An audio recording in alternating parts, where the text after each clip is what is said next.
So, your uncle. What's wrong with him? He's possessed. As in the devil? Something like that. He says a dark man is following him, watching him at all times. What do you make of it?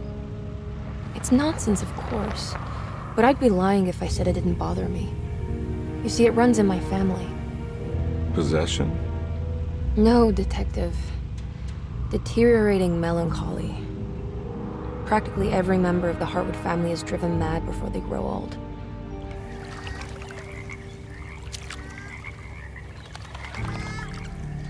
But Jeremy didn't kill himself. Is that why he's at Derceto? Despite being convinced that he is truly possessed, he decided to put his last chips on Dr. Gray and his psychoanalysis, figuring he might stumble upon some cure.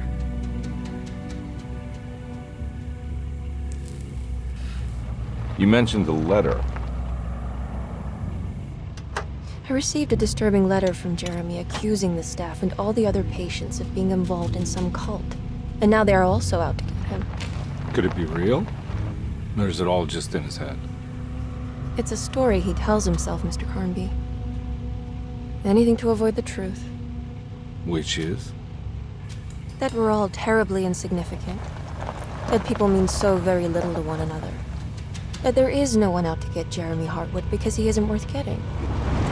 Here we are.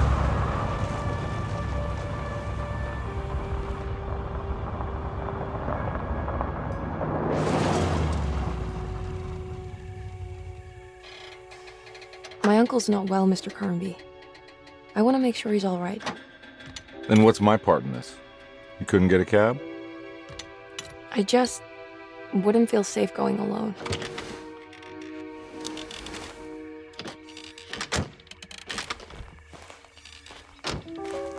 Did you bring a gun?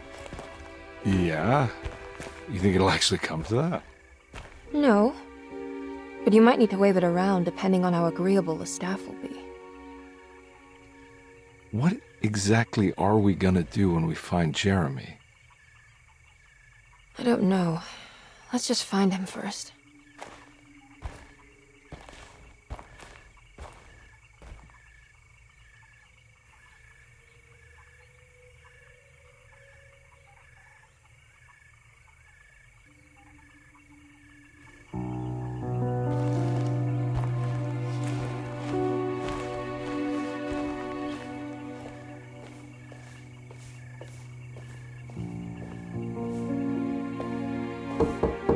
Hello?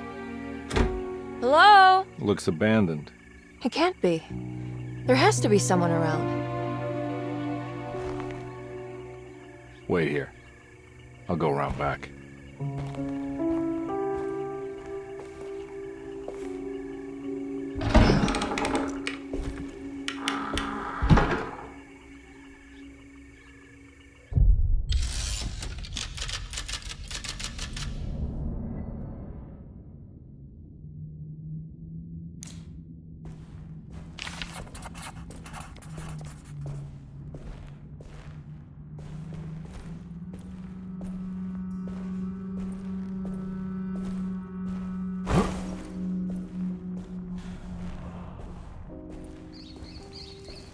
It's too dark in here. I can't see anything.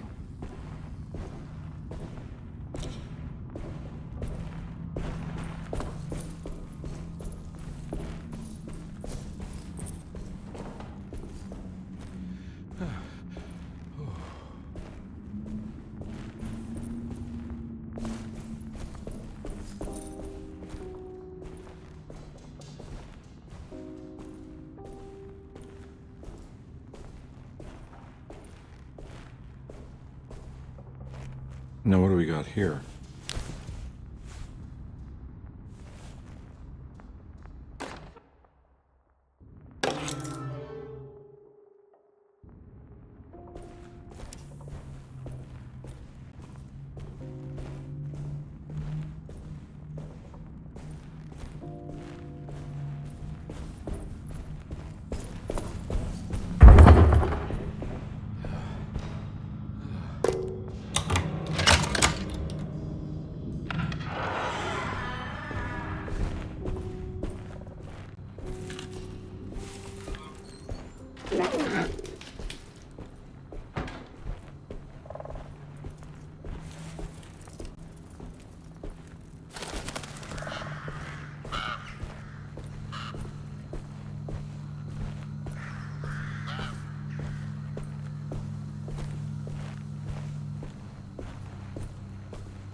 Whoa. That's one big tree to fit inside a conservatory.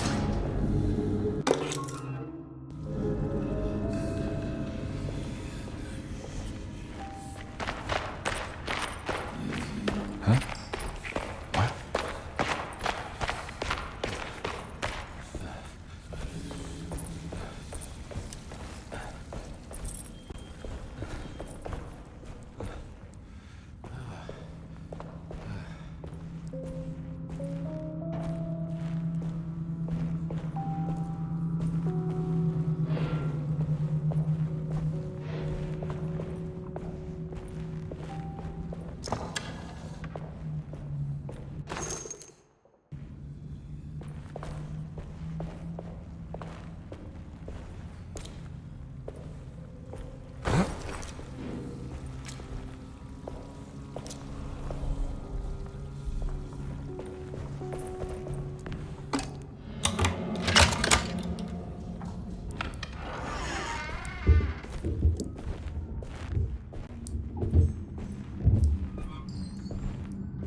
Don't mind if I do.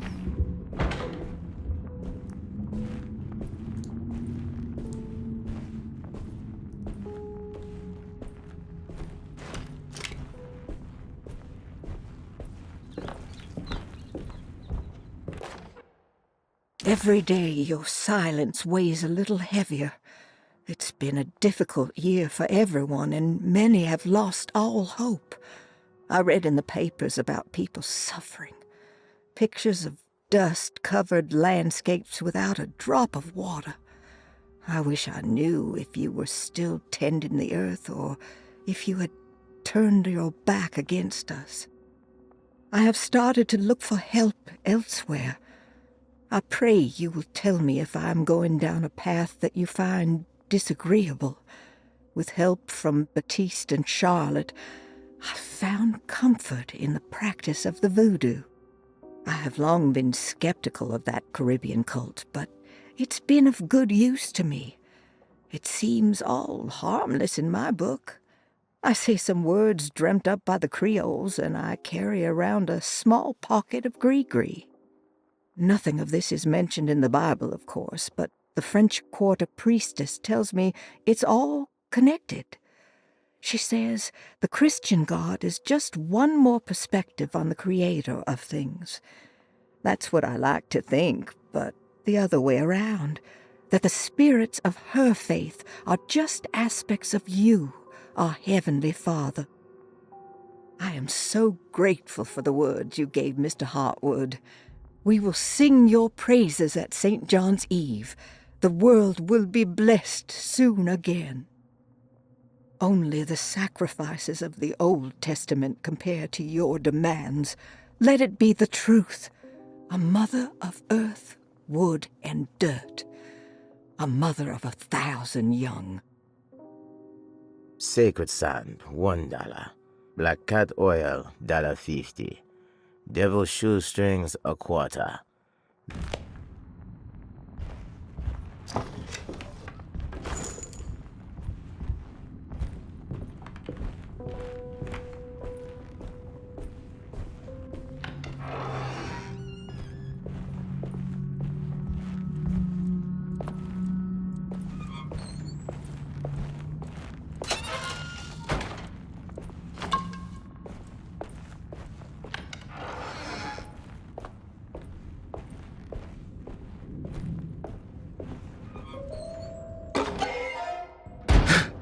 What was that?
need the key.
I need the key. I need the key.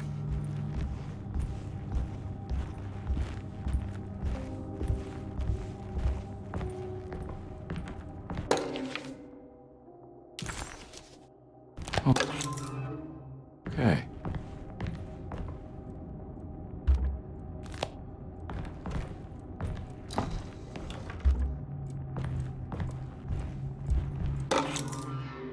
Sunday, June 22nd. I spent all day looking for Jeremy. I should have cared for the others, but I'm scared that he will do something irreversible. Cassandra is upset that I didn't give her the latest shipment of pain medication that Waits brought from the post office yesterday. I would have given it to her, but the company didn't send a new key this time around, so the box is just sitting there on my desk. They must have figured we had plenty of their gimmicky keys by now. I only remember seeing one lately. Grace was playing with it inside the grand parlor. Unless it turns up by itself, it will have to wait. I have to figure out where Jeremy is. I think Jack knew something. That dog of his found a strange rot permeating the house. She's showing us, he said. Like those blots and streaks of fetid rot was talking to him.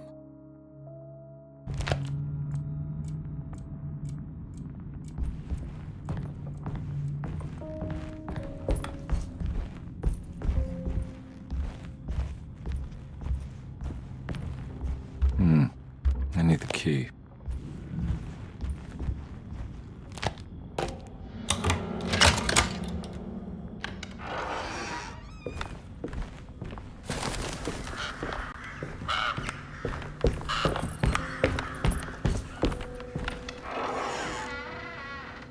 Oh.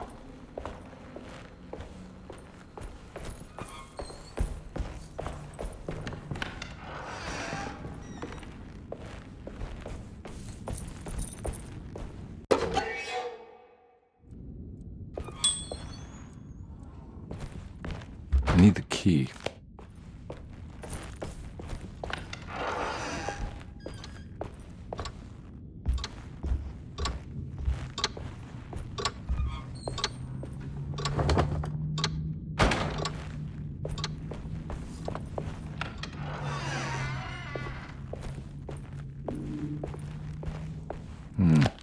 I need the key.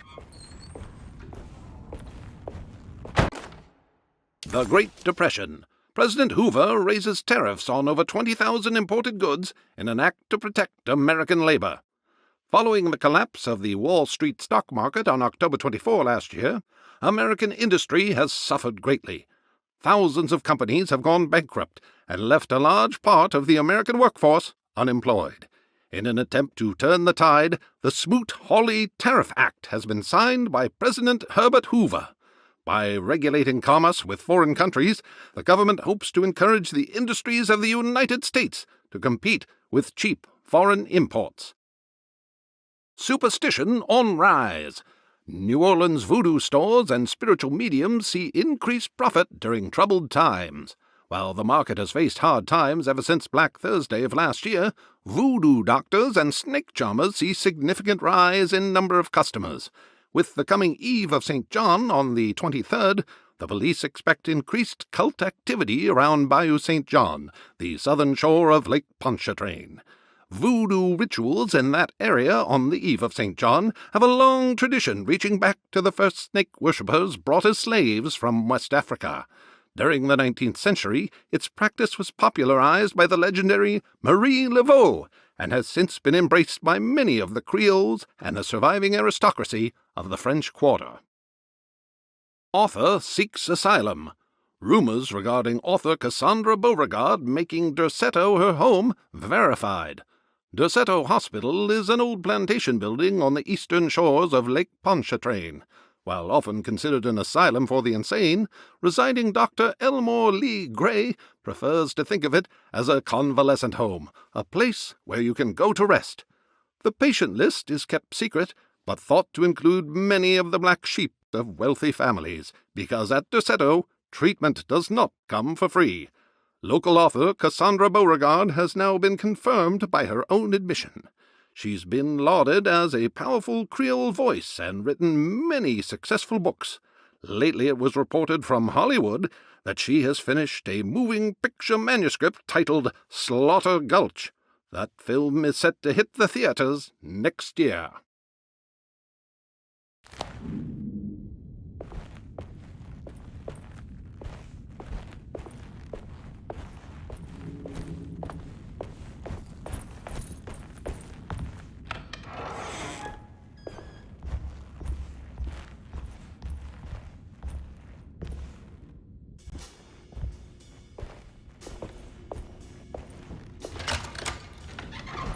Thanks. What are you doing? Who are you? Whoa, pardon me, excuse me. My name is Edward Carnby, private investigator. I hope you don't mind we let ourselves inside. I do mind. This is private property. You can't just barge in here. I'm sorry about all this, but I'm looking for my uncle. It's urgent, and no one was answering the door. We can't hear you knocking anymore. None of us can. Who is your uncle, darling? Jeremy. Am I right? She has that Hartwood glue, doesn't she? That's right. I'm Emily Hartwood. I just came to make sure my uncle is all right. Well, he is unavailable right now. You will have to come back another day. Unavailable how? Is he sleeping? We can wait. He's lost. Don't I know you from somewhere? Who's your man again, Miss Hartwood? My name's Edward Carnby, private investigator. Splendid. Enough! All of you! Get back to your rooms! McCarthy, keep your eyes on the child. And you two, please leave immediately. Look, we're not here to cause any trouble. Just let us see the old man, satisfy the curiosity of my client here, and we'll be off. Jeremy has gone missing. There's no need to worry, but it might be some time before he turns up. The whole staff is looking for him. What? He ran off? I don't have time for any of this. Please, come back tomorrow. All right, in that case, we'll just wait in his room. You don't mind, do you? It's upstairs, right? Wait, you can't. Don't worry, we'll be discreet. In the corridor. It's the first door on your left. I'll tell Dr. Gray you're here. Excellent. Thank you, madam.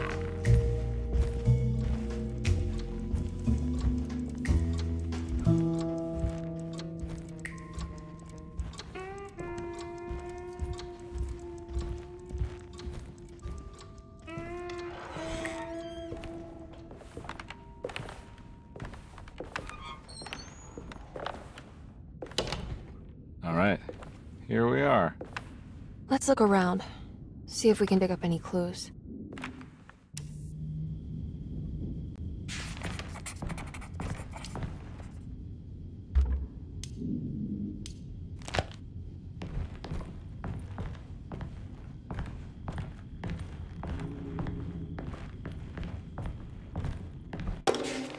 Every night the dark man stands opaque at the threshold of my room, counting the days until my spirit spills out of my tired shape. Only his pallid mask shelters my remaining sanity. Staring directly into the face of that demonic sultan would surely sunder time itself. Would he have looked the same to my father as he struggled for his life? Does his veiled face haunt my niece quite the same way? I wish so that I could rest my soul in that sunburnt convent of Tarawea. Would I find you there, Juan? Or Senora Perosi, back from the beyond? Every night I hide from him, moving from one misshapen memory to another. Scenes conjured out of fantasy and delirium. Places I struggle to even paint. I wish I understood your death, Senora. Is there anything I could do for you but bury you in that bleak necropolis? That triumphant chapel rising above the ledges and the oven vaults shall be your sepulchre, where you may rest, and I shall weep.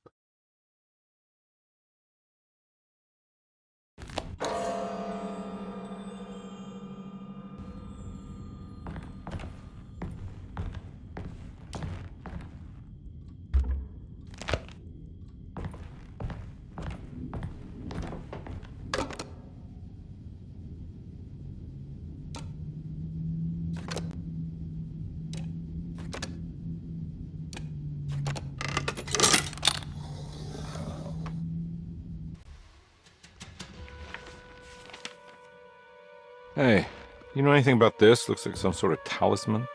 No, I don't. Oh, help me out here, will you?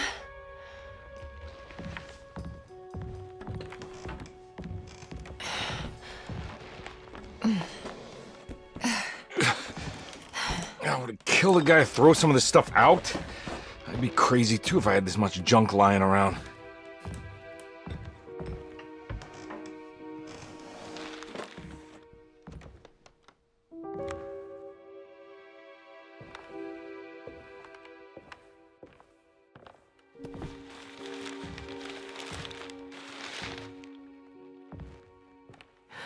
Oh, wow.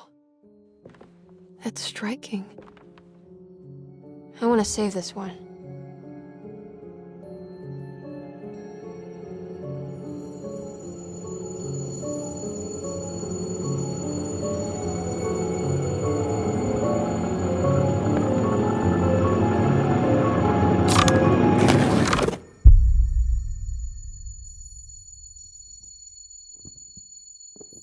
All right, come on.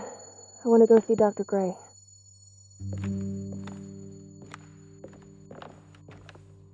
Come on, let's go. Yeah, I'm coming.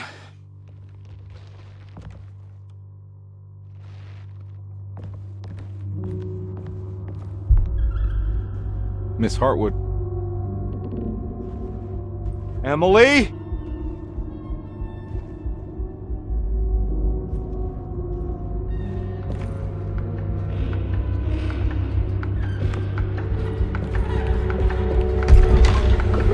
What the hell is going on? Where am I?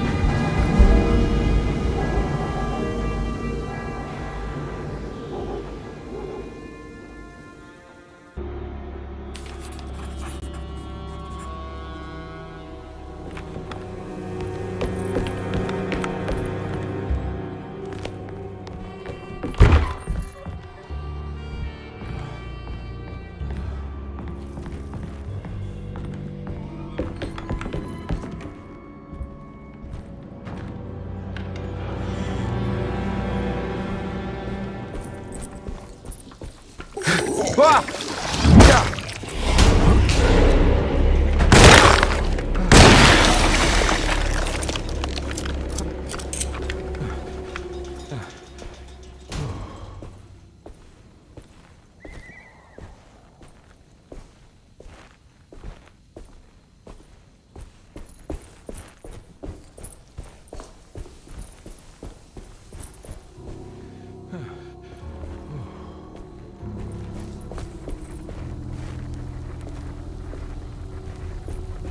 I can't go that way.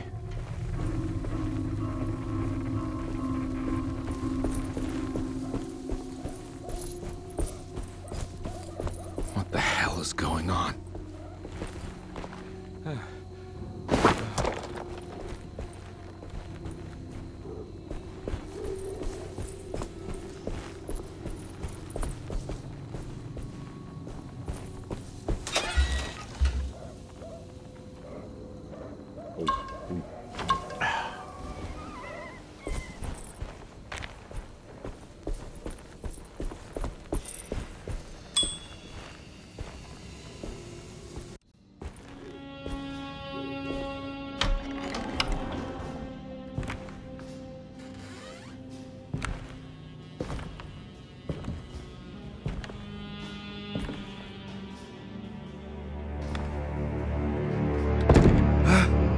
can get inside, combat.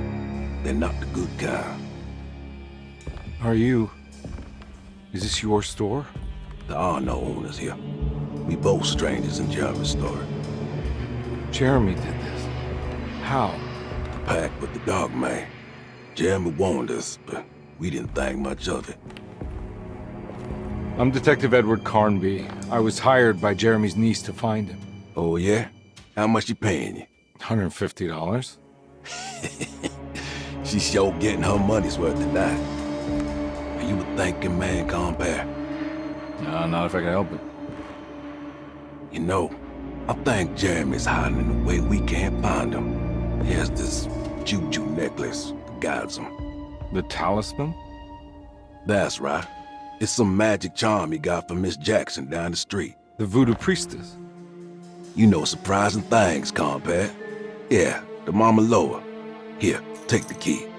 I locked the gate to save her place from all the ghouls and goblins getting inside.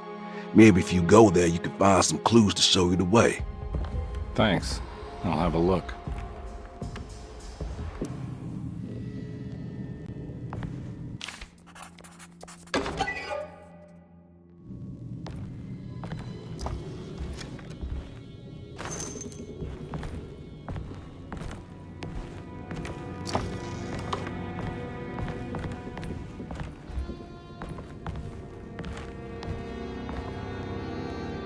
You want to come along? Nah, I'm gonna stay here for a while.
I recognize this place. It's Miss Jackson's seance parlor. Let's see if she's got any information on Jeremy's talisman.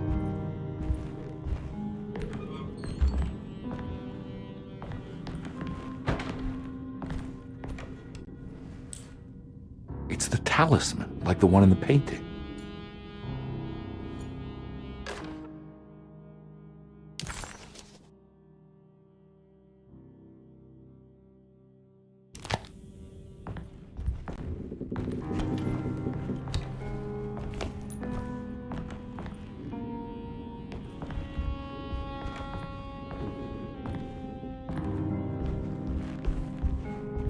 I think it's meant for the talisman.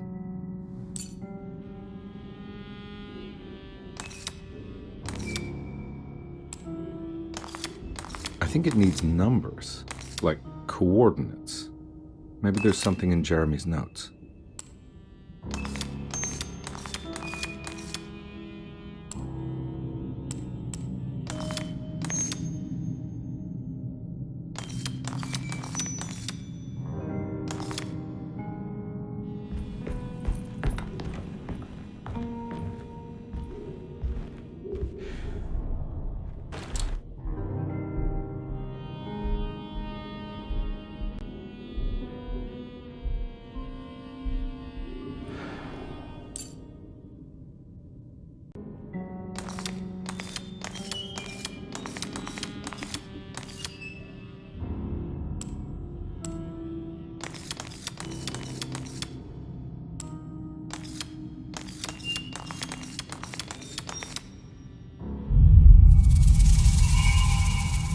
It's showing something. A place? Where is that? Huh.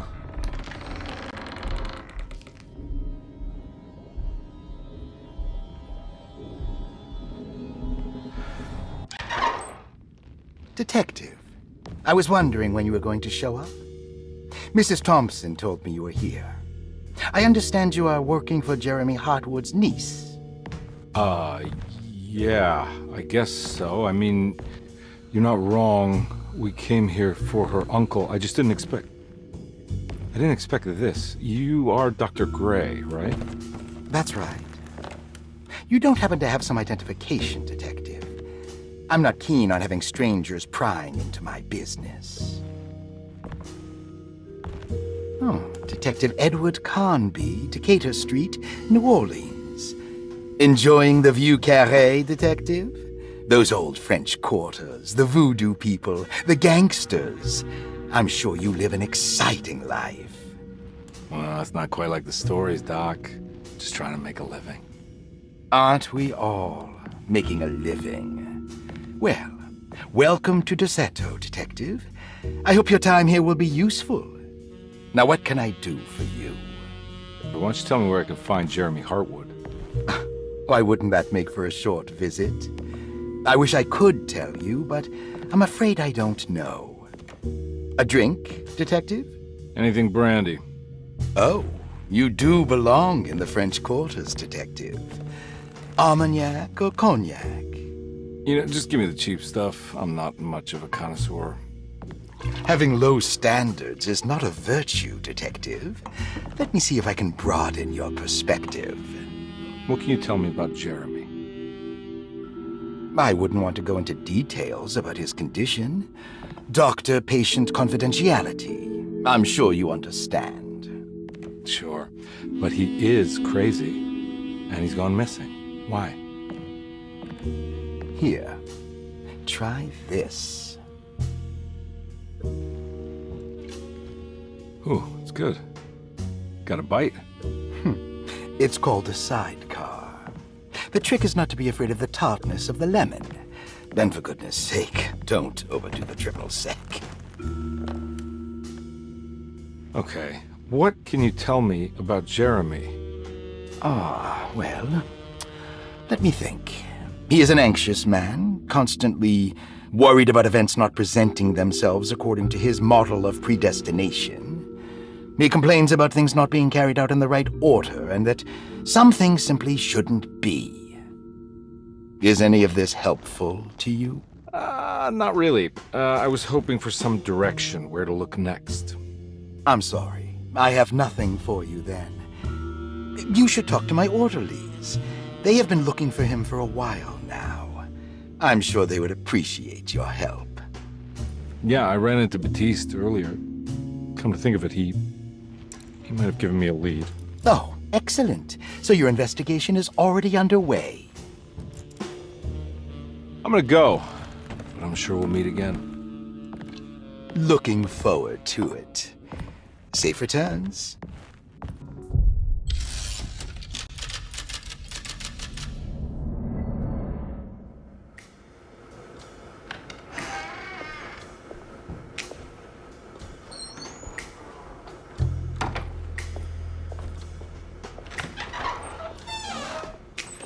Detective Carnby, where did you go? I was just talking to Dr. Gray. You disappeared. No, it's not what you think. Have you found anything strange going on here? Yes. Everyone is being incredibly evasive and I can't figure out why. No, I mean something you can't explain. Paranormal, even. Detective, I really need you to get yourself together. I can't do this alone. Forget it. I'll figure it out. Do you want to come see Dr. Gray? No, I want to try something. With this talisman, I think I can follow Jeremy to the place he mentioned in the book. What was the name? Do you remember something Spanish? Tarawea. Yeah, that's where I need to go. Detective, are you gonna be all right? Yeah, of course. Go talk to Dr. Gray. We'll rendezvous later.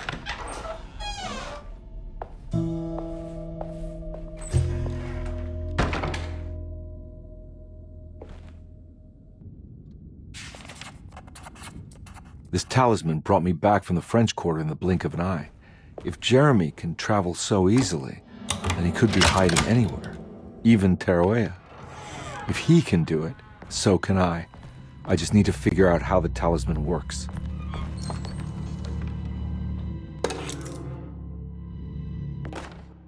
Dr. Elmore Lee Gray is Derceto's chief doctor. Accounting and all administrative work is handled by me, Paul Waits.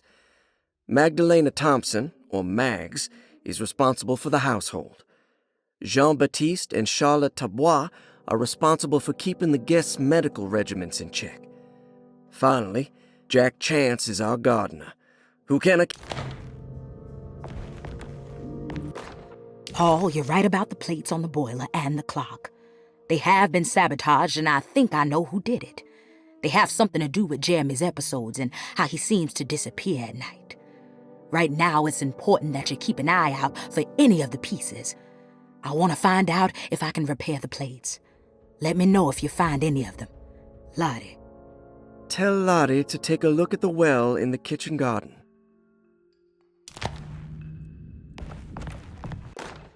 Saw your notice in the boiler room. You should know Mr. Chance won't be coming back. I got no business being in there myself, but you can take a valve from the wine cellar if you want to try to stop the steam pouring out. Be careful.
Looks like all the patients are accounted for, except for Jeremy.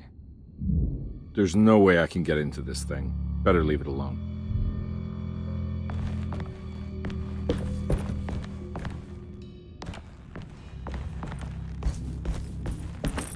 I need the key.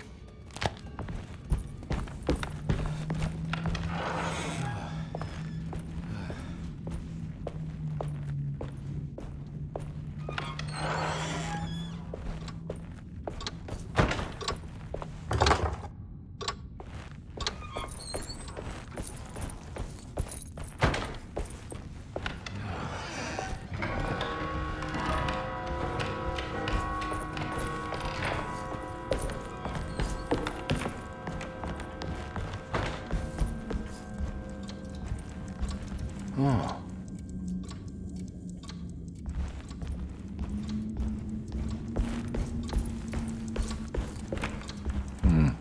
I need the key.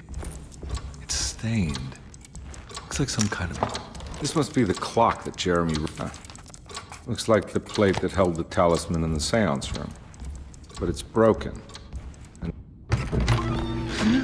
Yeah, sorry, Detective. Didn't mean to obstruct justice or anything. That's fine. You know, I'm kind of busy with my own case of a missing person. I was wondering if you've seen Grace, girl about yay high? I can't say that I have. Why are you asking? Well, I'm looking for her.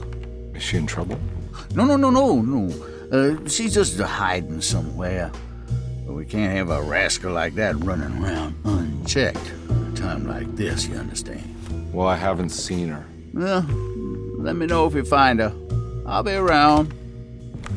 I'll keep an eye out for your man, Jeremy. You scratch my back, Detective, and I'll scratch yours.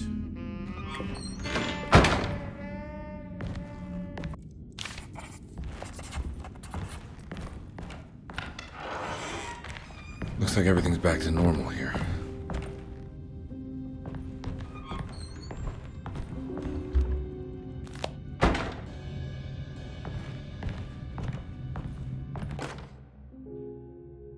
Emily's here.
Lost Plantations of Louisiana, Thierry Briclot, 1917. Derceto was a small plantation on the eastern shore of Lake Pontchartrain. The land was considered difficult for industry and was sold for only $30 to Elijah Pickford in 1818. Pickford employed hundreds of workers from nearby New Orleans to clear the woods and build a small plantation mansion facing the lake with a striking Greek Revival temple facade. Derceto kept a modest production of barrique tobacco and indigo that persisted up till the Civil War. During the antebellum era, Derceto was the source of many rumors concerning voodoo and witchcraft. People who traveled the lake reported seeing people dance at night in front of bonfires, bleating and wailing. On June 17, 1862, Captain J.W. Norton of the Union Army recounts leading a raiding party from ships anchored in Lake Pontchartrain in order to seize control of Derceto and free the slaves working there. The captain was surprised to find the workers fighting back with unprecedented zeal. Norton's account describes these men and women as enraged with fanaticism. Pickford reportedly tried to placate the raiders, but was shot in the confusion. Captain Norton left the mansion burning and retreated to his ships with his men. Derceto was left in ruins for several decades. The ownership of the land was long disputed and returned to the Ledoux family in 1901. Several police reports were filed during the following years as the Ledoux tried to get rid of a camp of squatters on their land. The police made several visits to remove the trespassers, but the people kept returning. On November 1st, 1907, Inspector Leras of the police charged a deadly attack in order to save several children kidnapped by the squatters. Many were killed, and even more were jailed. The following year, Ledoux rebuilt Derceto, incorporating the surviving stone foundation and adding a magnificent wrought iron conservatory. The farmland had been reclaimed by the surrounding woods, so it was no longer profitable to use as a plantation. Instead, the house was turned into an artist's colony. The Astarte Artist Colony was a successful group of artists, including figures such as painter Heinrich Cassel and poet Nora Keith. The group was also known for their beloved Mardi Gras crew called the Pirates of Pontchartrain. On September 29, 1915, a tropical hurricane tore through Louisiana, causing Lake Pontchartrain to flood New Orleans. Due to the remote location of Derceto, it took almost 2 weeks for outsiders to learn that the artist's colony was abandoned. The 12 residing artists had all vanished without a trace. The empty mansion of Derceto still stands on the shore of Lake Pontchartrain, with much of its temple facade intact. The Ledoux family currently has no intention of repairing the house.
What happened? Everything's normal again?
It's wedged shut.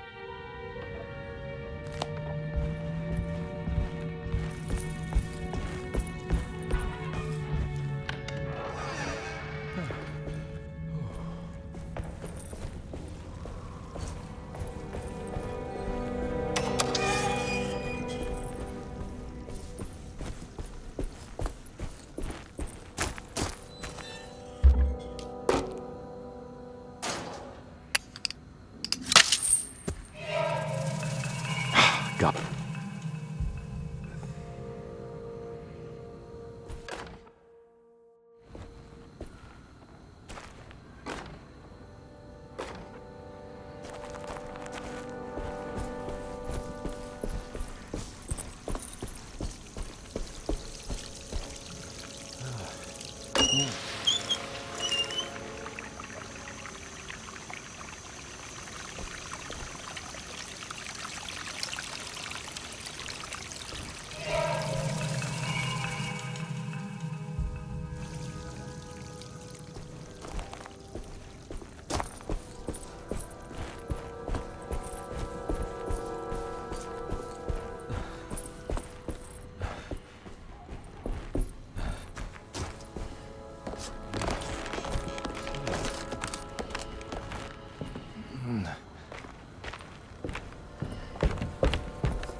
I need the key.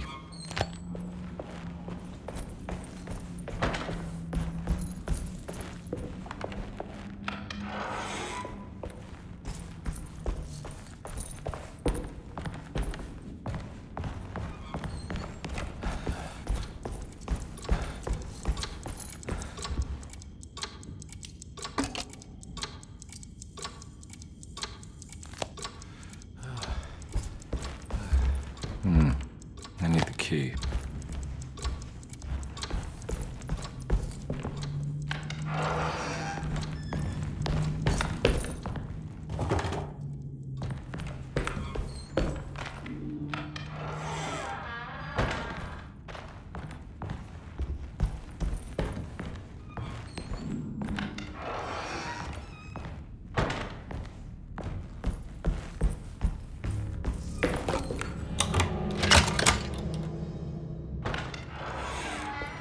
Huh. How eccentric. I did it! I crossed the thresholds to my intended destination without a focusing device. My talisman now knows these roads, and I have no need for the plates. I can find my way to Lafayette as easy as I find my own room. I visited the grave of my father and seen the oven waiting for me. Thank you for opening these doors. I now must summon my courage and go back to that hateful mound outside the oil rig. I hope you'll be feeling better when I return. Jeremy.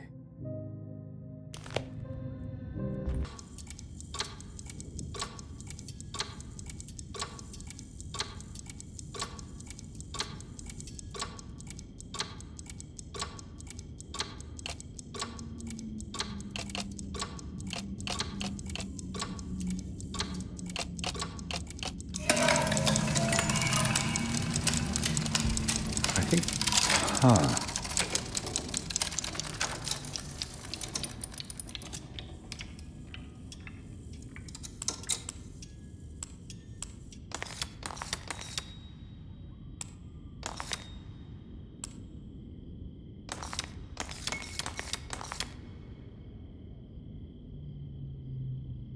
There's a picture in the black glass. It's showing me something. It's the hallway outside Jeremy's room.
made it.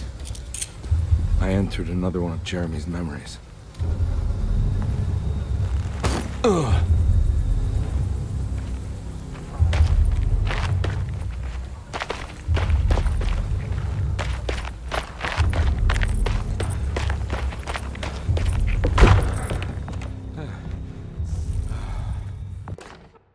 May 1923, Monday.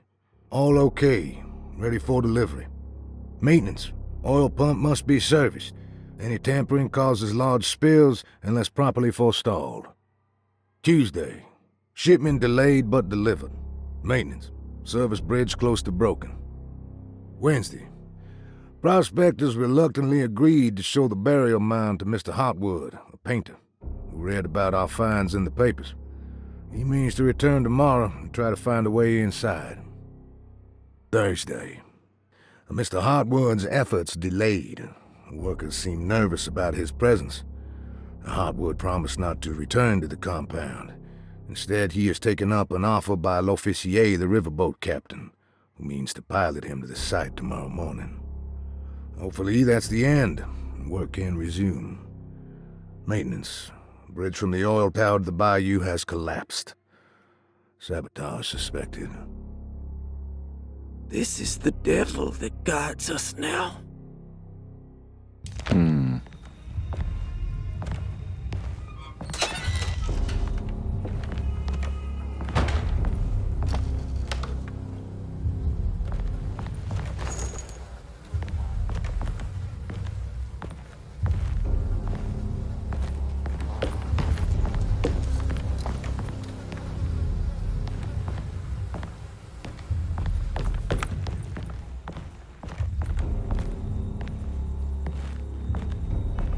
I need the key.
Got it.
looks pretty weak. I just need something to break it.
get to the other side.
Come on, Carnby. Wouldn't you rather fall to your death than go up and...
The hateful mound Jeremy talked about in his book.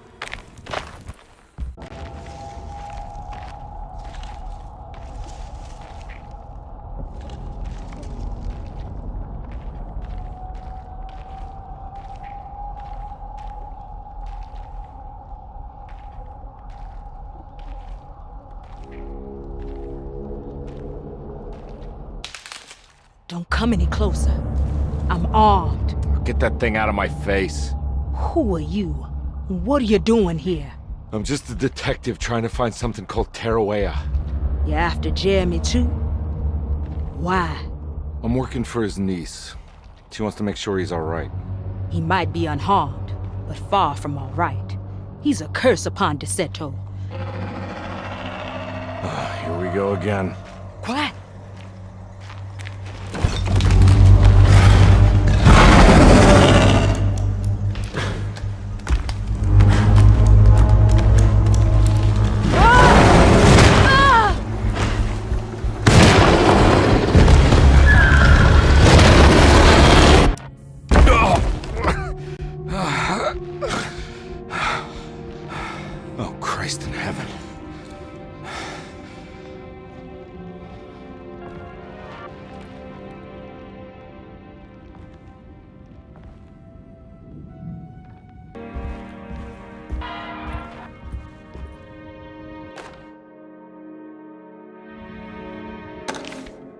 Reflections on the Power of the Verb in Certain Texts by Juan Luis Jorge. To act is in itself divine. Even the slightest movement of our hand is evidence of our soul in motion. Yet our free will is so easily overwhelmed by the dullness of everyday life. Our actions become rote and rigid in spite of luxury and comfort. True divinity is found in the choice of leaving the stage where we all perform. People who discover this freedom unexpectedly will be struck by the terror of this revelation and become paralyzed, or worse, turn to suicide. However, if you are able to weather that storm, you will discover that there is a divine path beyond that fear. There is a chance to dismount your destiny and make something new. Something that hasn't been planned for or predestined. There is difficulty in explaining this type of acting as it transcends our everyday choices. This isn't some banal decision choosing one career over the other, or even who I should marry. Leaving the stage, no matter how, isn't a matter of course correction. It's a rejection of the story that the Creator is telling.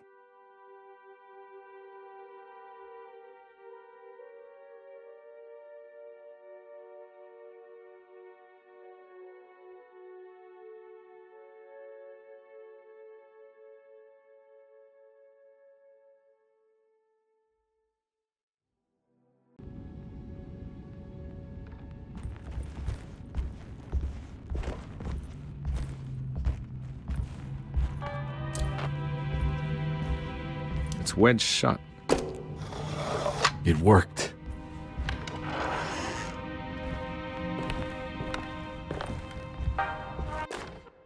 The Barlow lens. Instructions. To double the magnification of your telescope, simply fit this Barlow lens to your... I don't think I have everything I need.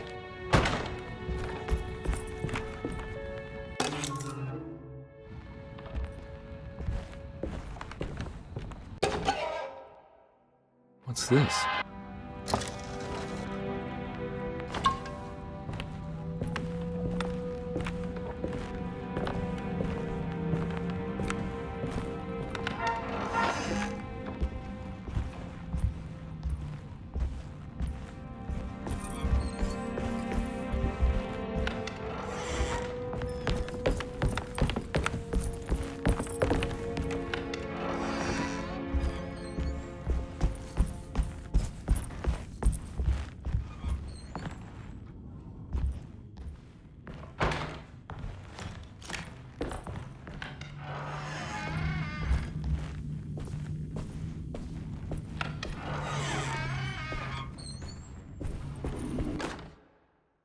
You know, Mr. Waits, I saw a piece of the plate that lied. It's another plate for the talisman. Like the other one, it's broken and missing some pieces. There's something missing.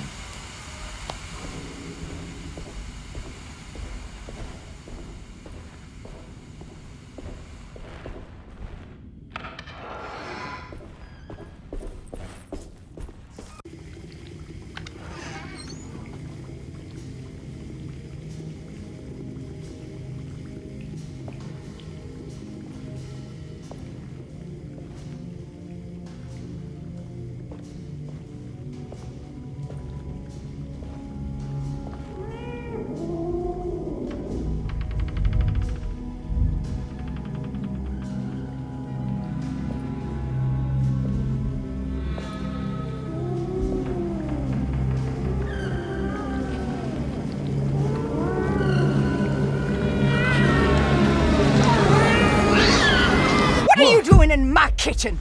I assure you. No, I'm sorry. I promise you. Mr. Hartwood is nowhere near my kitchen, and neither should you be. Don't make me kick you out of this house. Sorry. Now get out! Yeah.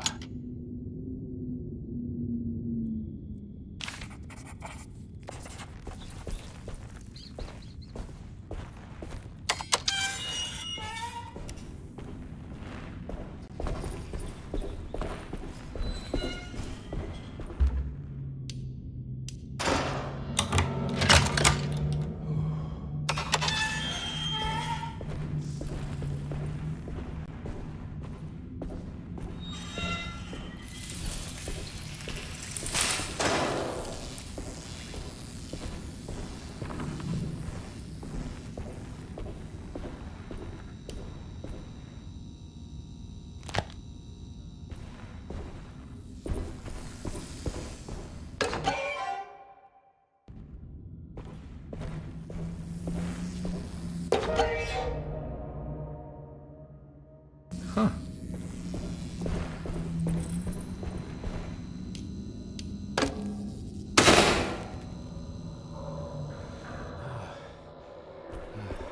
It worked.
Jeremy?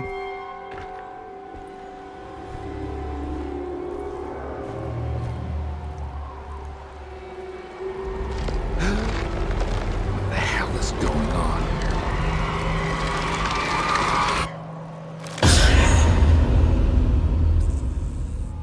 Where's the body?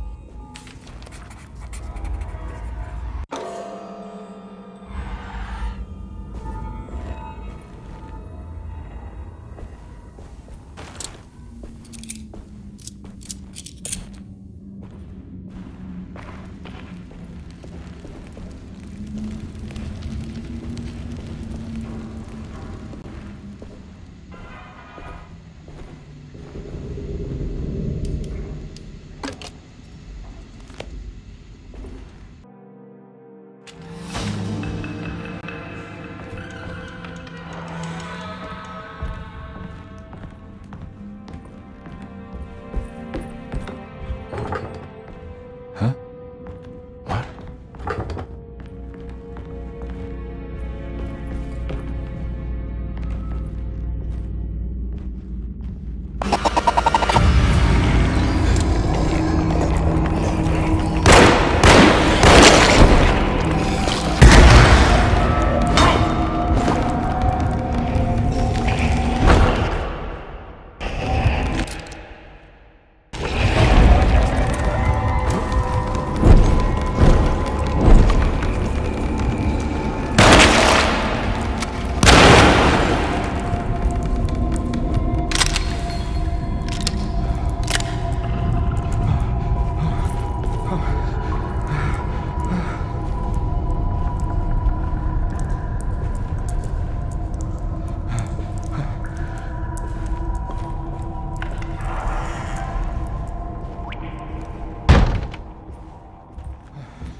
These paintings got some grim-looking rot on them.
Astarte Artist Colony.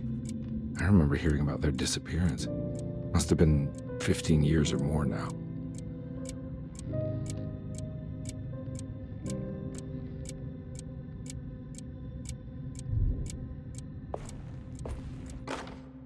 Will I need to remember how to get them out again? They are locked up for good reason. I am sure she is still able to whisper the answer in the ears of the wrong people. But not for long. I will see her burned soon enough. That black goat will be sacrificed to put an end to it all. Then it will all be over. No more Derceto, and sadly, no Astarte. Those good pirates of Pontchartrain. May you still sail the lake, until you find the shores of Hali.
There's something missing.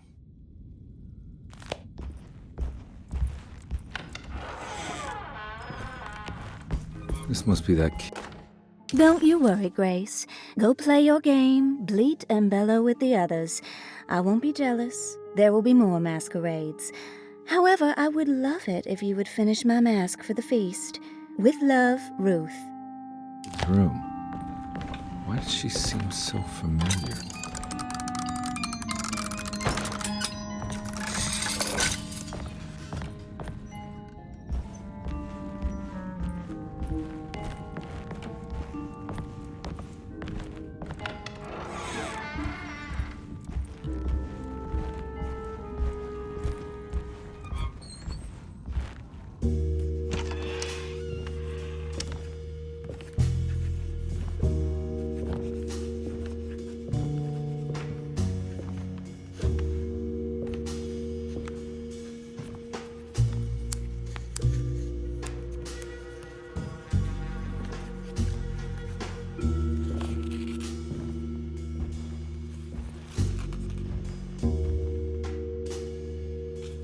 What you got there? You drawing something? Nothing special. I'm just bored. Do I know you from somewhere? I remember you, Mr. Carnby. From where? Don't touch that. Cassandra wouldn't like it. She wouldn't like it at all. Do you know where she is? I'd rather not talk about it. It makes me upset. Besides, she'll be back after the Feast of St. John. You think? Yup. It's all on the page, Mr. Carnby. And many of them that sleep in the dust of the earth shall awake, some to everlasting life, and some to shame and everlasting contempt. All right. I'm gonna go now, if that's okay. I don't like to stay too long in the same place. Mr. McCoffey might find me. Hey. Is he mean to you? Not everyone needs to be saved, Mr. Carnby. You should know that by now.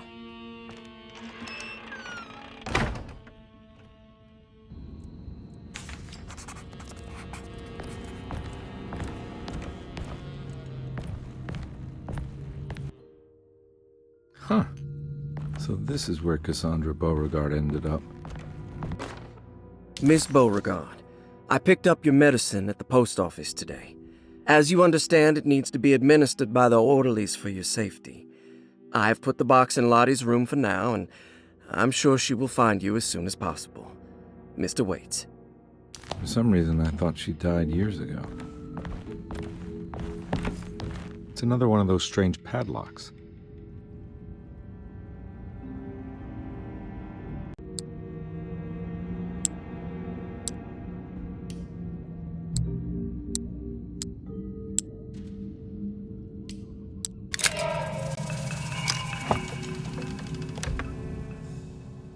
It's another piece of broken plate.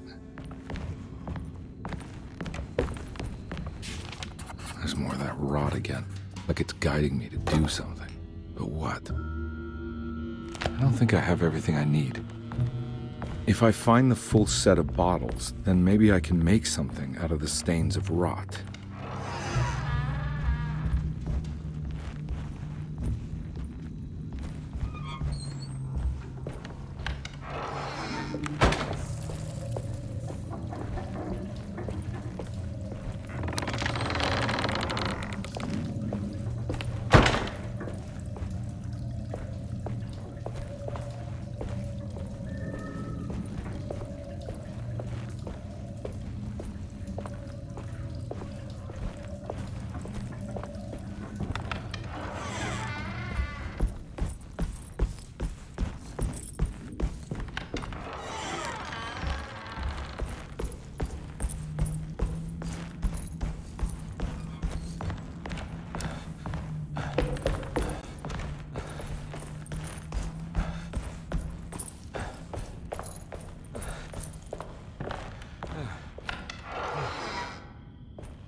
I need the key.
black glass is showing another room. Must be a way to another one of Jeremy's memories.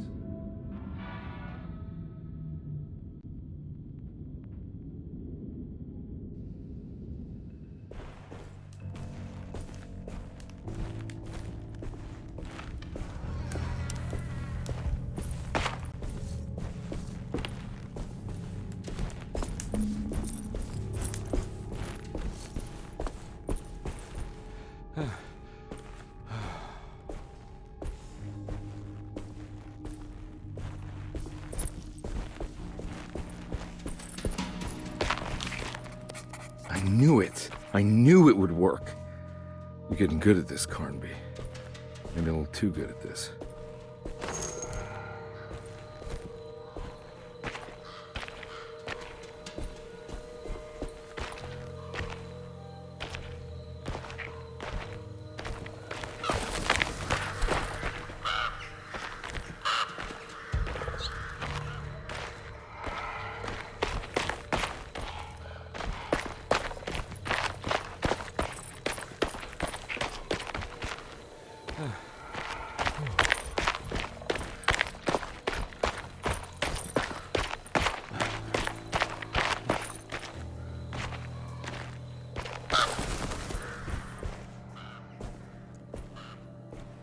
Hartwood's family crypt. Emily's family must have deeper roots in New Orleans than I thought. I figured she was a Yankee like me.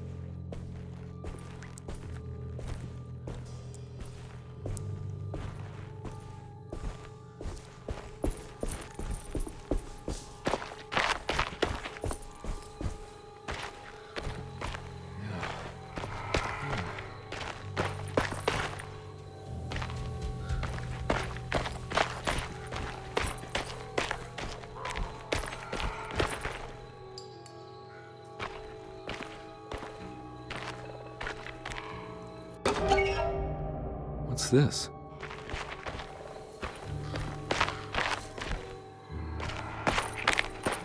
Now, what do we got here?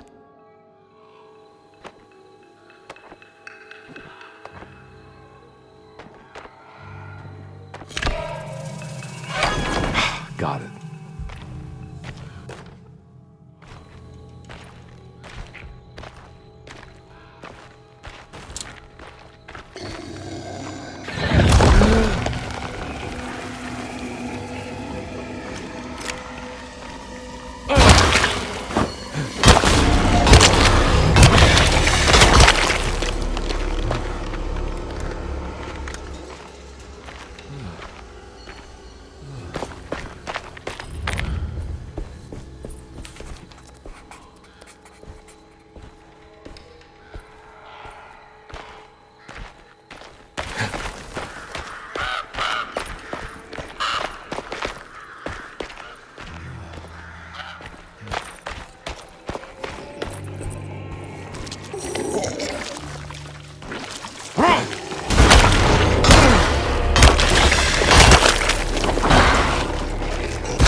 Thank God that's over.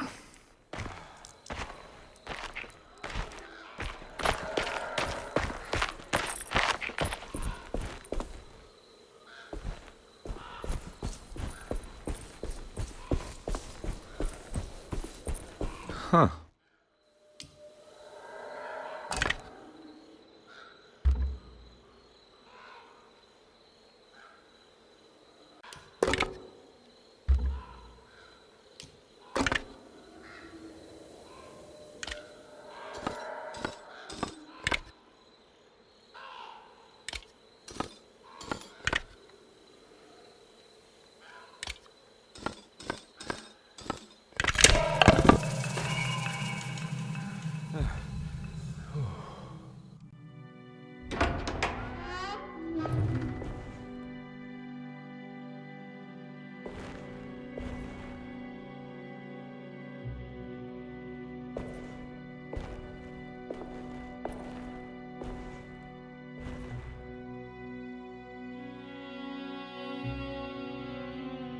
Please don't touch her.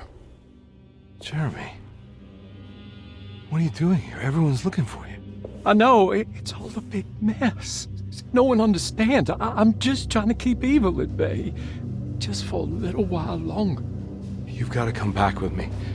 Your niece is waiting at Derceto. Emily? Why would you... My letter. But keep making it worse. What is going on, Jeremy? How is any of this happening? I made a terrible promise with someone. The Dark Man. Who is he? No, don't say his name. He can hear us. He's always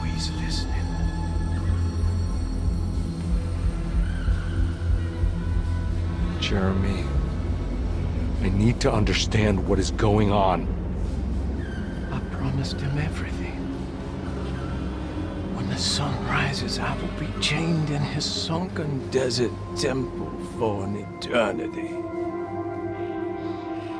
But at least the evil about to awaken in Derceto won't harm anyone outside of that cursed place. You're acting crazy, Jeremy. I want to help. There's nothing you can do. And what's all the business about Tarawea? Why did you want to go there? I can't go there. Not allowed. But you wanted to. Can I go? Tell me, will it help me to break your pact? Is there something there that would help? Why would you give me hope? That's so cruel. Okay. Sounds like we're onto something here. What should I— Look out! Behind you! Run! Don't let him take you!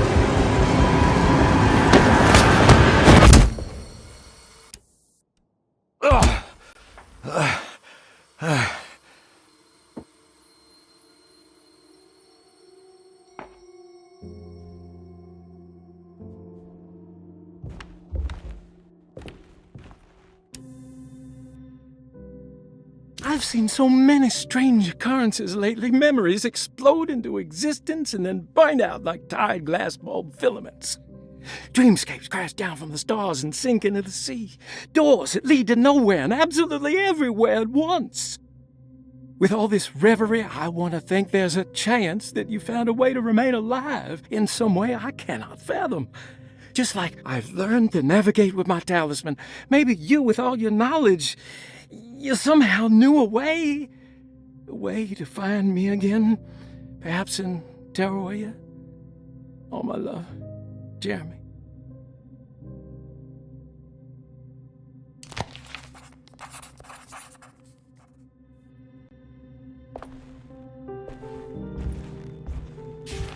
She's dead. No matter how she died, she looks peaceful now.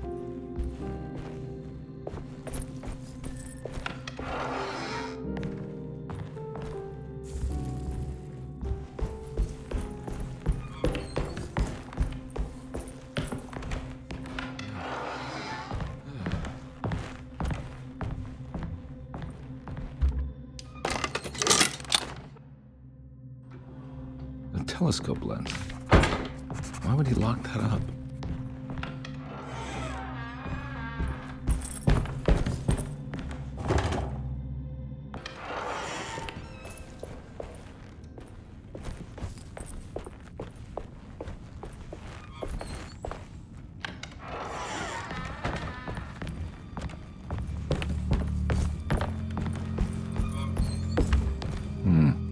I need the key.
Whoa.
Whoa, what's going on? It's dialing in something all on its own and it's showing the way to another memory? Where is that?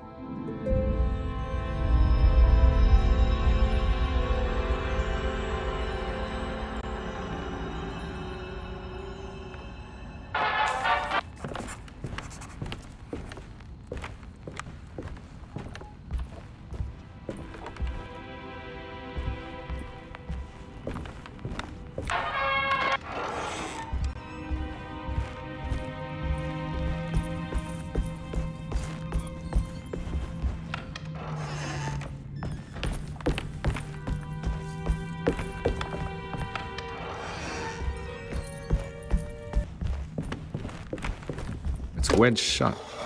It worked.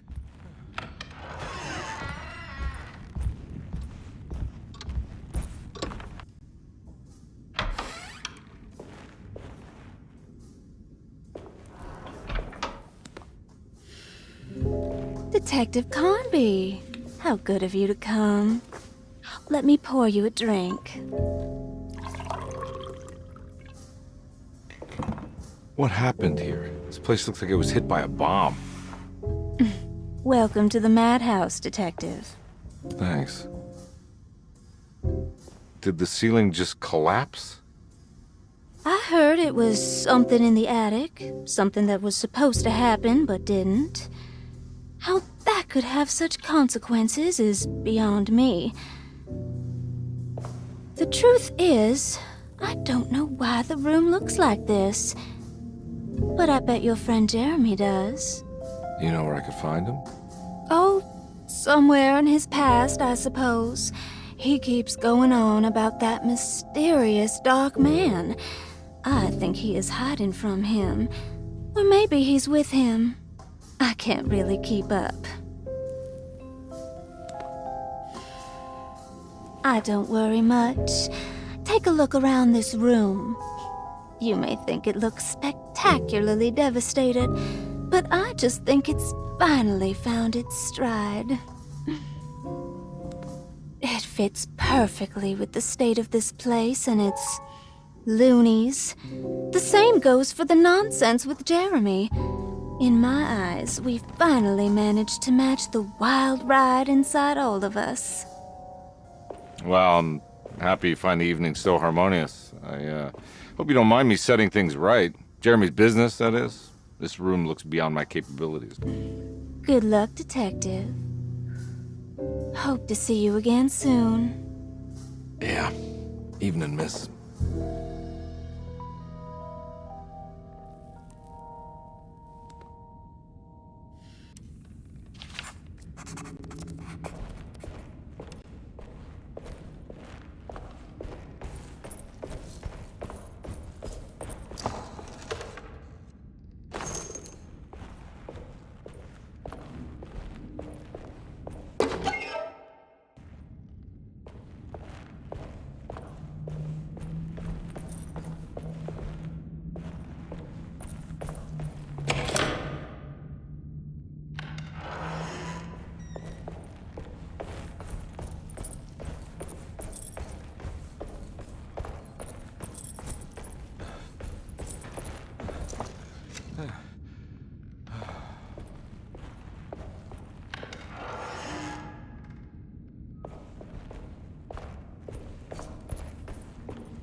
Ugh. There's more of that aggressive rot. On the commonplace of evil,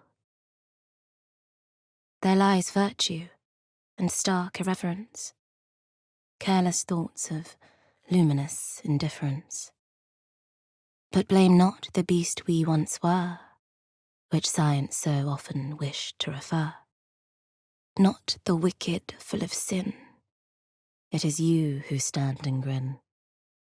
All our good intentions aside, whereupon we build our pride. Sunless solitude, follow not this corrupting light. Prophets of confidence always crashes out of sight. Hear me, for we all bear this mark. Thus we must remain alone in the dark.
I'm glad to see you made it.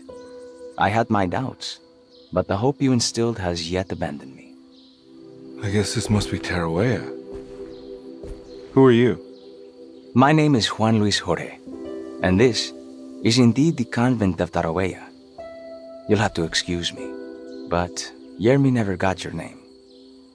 The name's Edward Carnby. I'm a private investigator. You're not a patient, are you? No.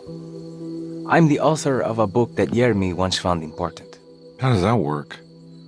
Are you part of this memory as well? Is this even a memory? I think calling me a manifestation of Yermi's subconscious would be more correct. And so is the convent of Tarawea. I'm a man Yermi has never met, and we are in a place that he has never been. Okay. So are you here to guide me or something? I have no more purpose than you do. I simply am. I will happily help you, of course, if I'm able. If you are already somehow part of Jeremy, why did he want to come here? Isn't he sort of here already? Yermi wanted to come here because it's a representation of his mind at peace. When Dr. Gray asks him to find his focus during his sessions, this far-flung convent is what Yermi imagines. He is under the impression that if he could physically come here, he would reach a perfect equanimity, a spiritual apotheosis. You don't think it would work? Yermi subconsciously knows it's just wishful thinking. He can't come here. Despite the pathways opened by the dark man between Derceto and Yermi's psyche, it's simply not possible. But I'm here. Indeed. It's a shame it's just another place for you, Detective. Otherwise, you could have become a Buddha. Always a bridesmaid, never a blushing bride. Am I right? Yes, I suppose so. You'll have to chase enlightenment elsewhere. So what's the next best thing? What can I do here? You should seek out the convent library and try to find the truth about Yermi's relationship with the Dark Man. It's the sort of knowledge he represses and is unable to reflect on. Will it tell me how to break the pact? Perhaps. At least you'll have something to confront Yermi with. Wait, why can't you just tell me? I don't know such things. You'd be better off consulting the texts of Dr. Freud if you want such answers. No thanks, I hate shrinks. There is another thing you should know about the library. He is here as well. The Dark Man has been working his way through the text for a long time. He's here? How am I supposed to get past him? Be careful, Detective. Oh, jeez. Just perfect.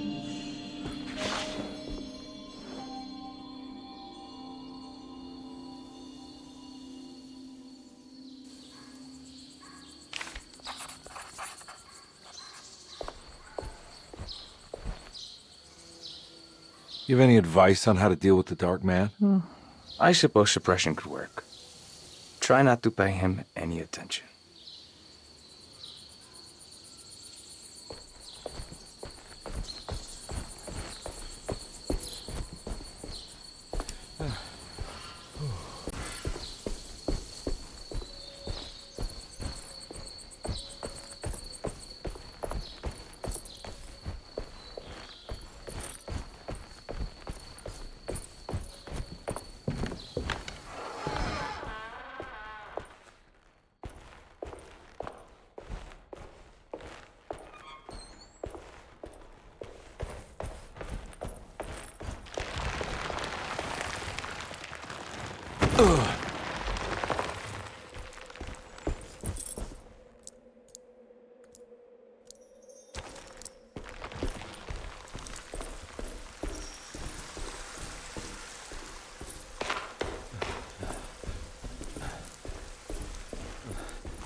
There's something missing.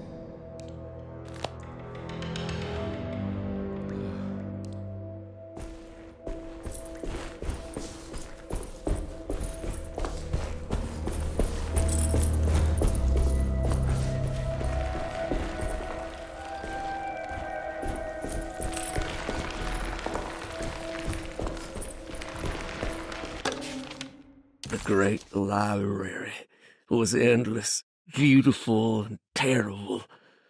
An Akashic record for the universe inside the mind of Jeremy Hartwood, now corrupted by a story forced upon him, told by a maniacal liar, an evil conjured by science and secrecy.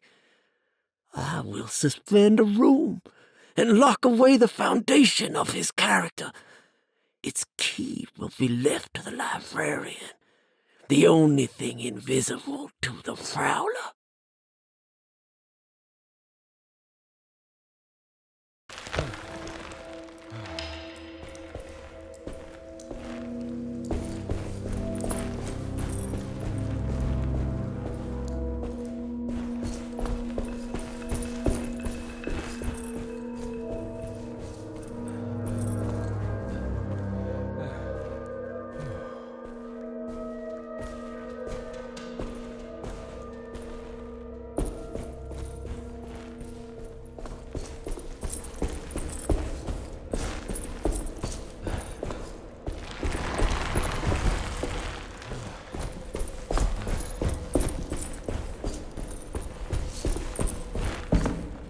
There's something missing.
It was in the hot autumn that I went through the night with the restless crowds.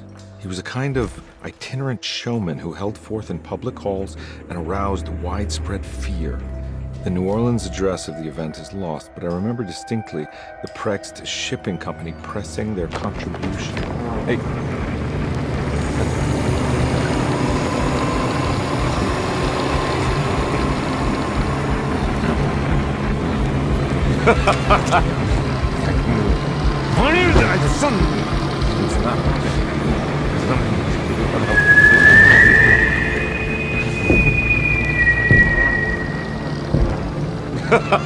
Detective!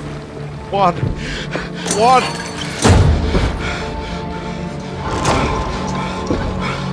I hope you found what you were looking for. I fear there is no going back.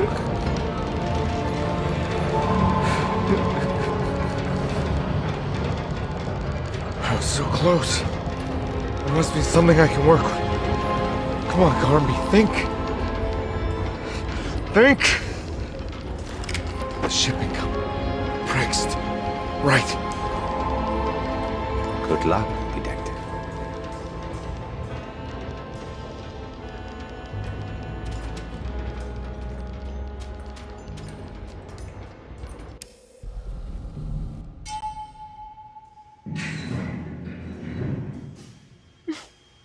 Well, thank God you're here, Detective. Sitting all alone in a place like this. I'd never live it down if the papers got wind of it. Hey. Ruth, right? Oh, don't pretend you don't know. I'm sure you have a whole file on me by now, Detective. I suppose we weren't formally introduced. I'm Ruth Talon. Miss Ruth Talon, in case you're wondering. Edward Carnby. Enchanté. Are you sure? I had too many already. Nice. It's good. I know. I have great taste, Detective. I heard you're trying to break Jeremy's promise to the Dark Man. Yeah. Do you know anything about that kind of stuff? No, but it makes you wonder. If he made a promise, can't he simply stand by his words?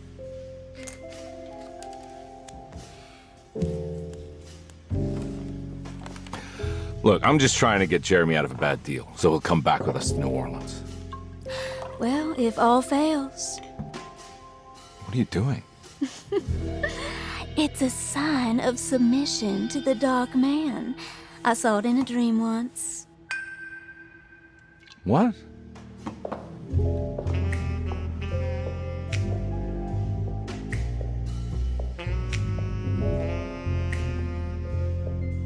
You don't know the Prext Shipping Company by any chance? I do. They made big money during the war.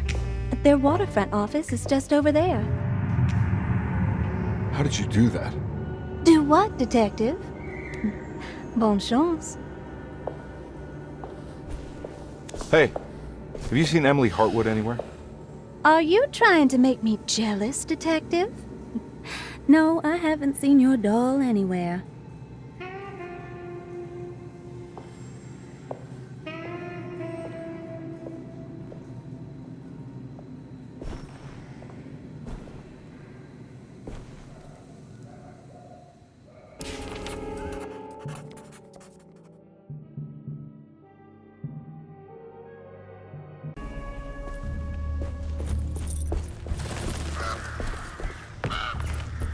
It's locked from the other side.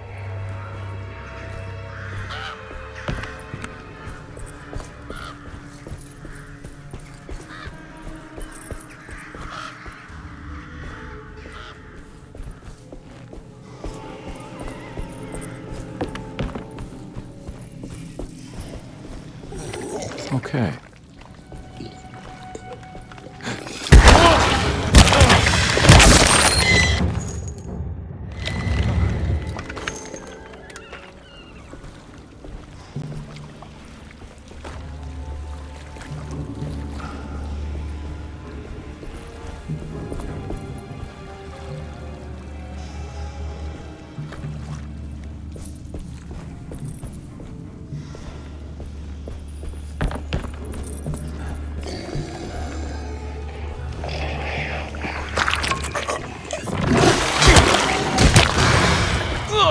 There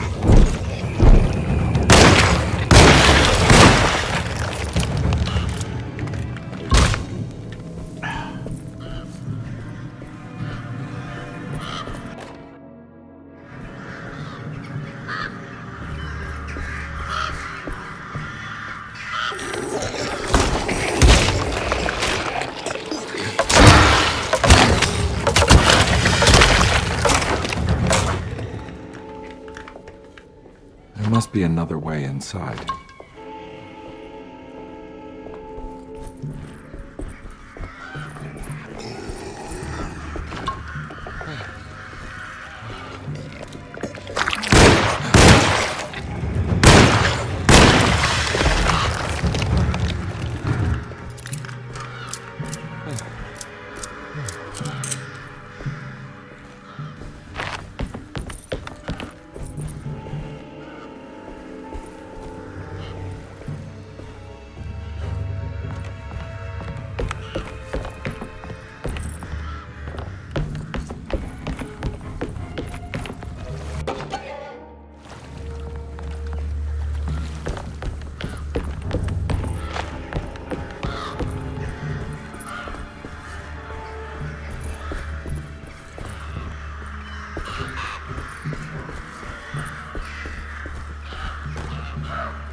Ugh.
No way I can get this out of the way with my bare hands. But if I get that crane going, that should do it.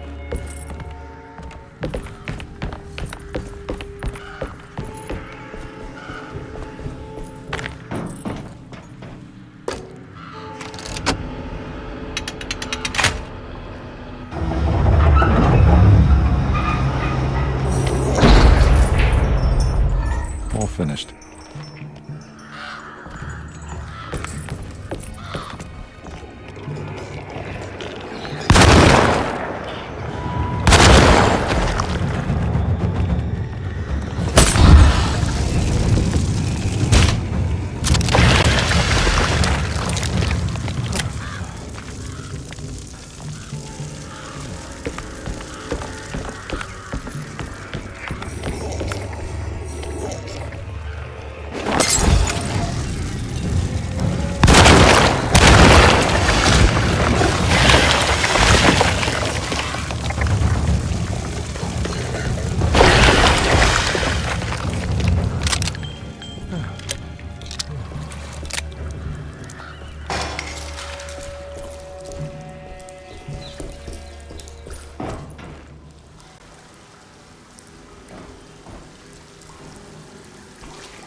headed inside the warehouse. The office must be upstairs.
Hey, I always wanted to try one of these.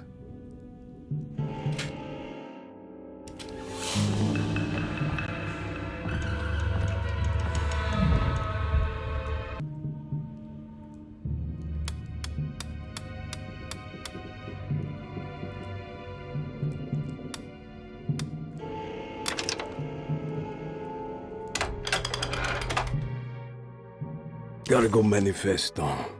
September 19th, 1892.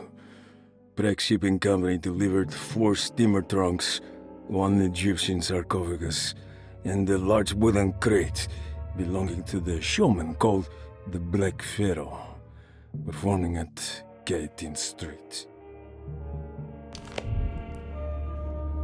Here we go. The address where Jeremy first encountered the Dark Man.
Looks like the fog cleared up.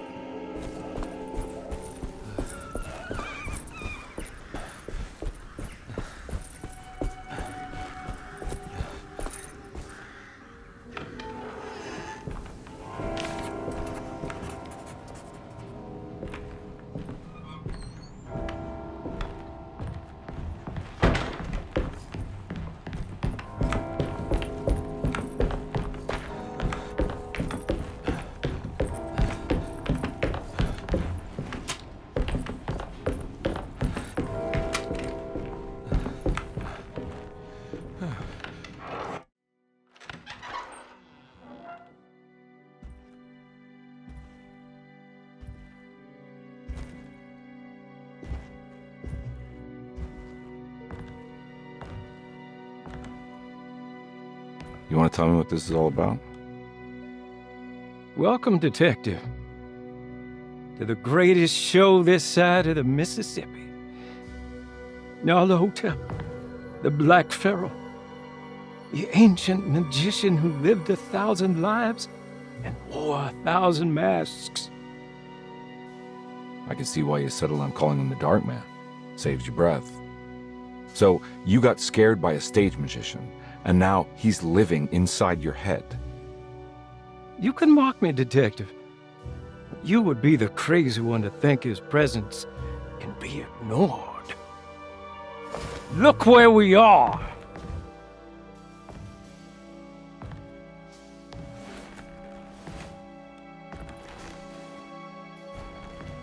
We didn't get to finish our last conversation, did we?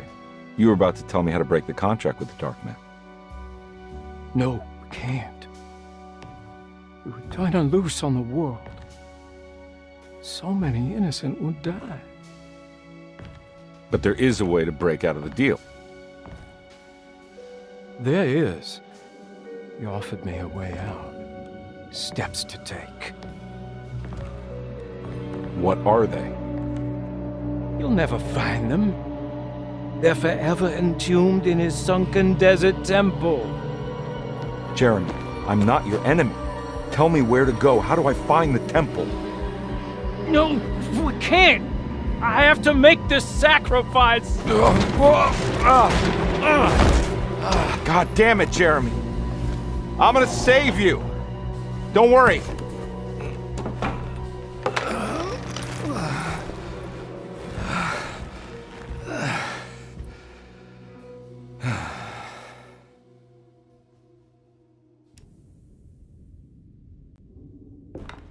How do you save someone who doesn't want to be saved? Well, he's gonna get saved no matter what. I just need to find the temple somehow.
Oh.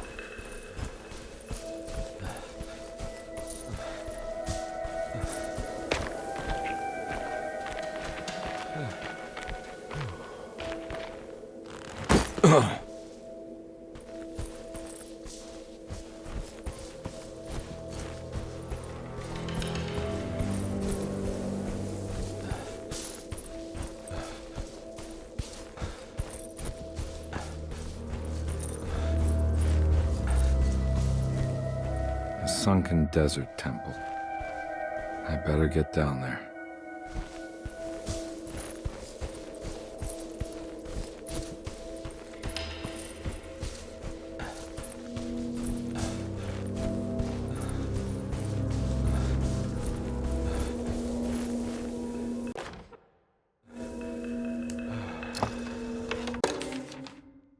The temple of Nephron-Ka lies under our camp. Despite all efforts, that unholy site did not collapse, but sink beneath the sand. The pharaoh is long dead, his name meticulously stricken from all ancient writing. But that stage meant for blood and terror remains.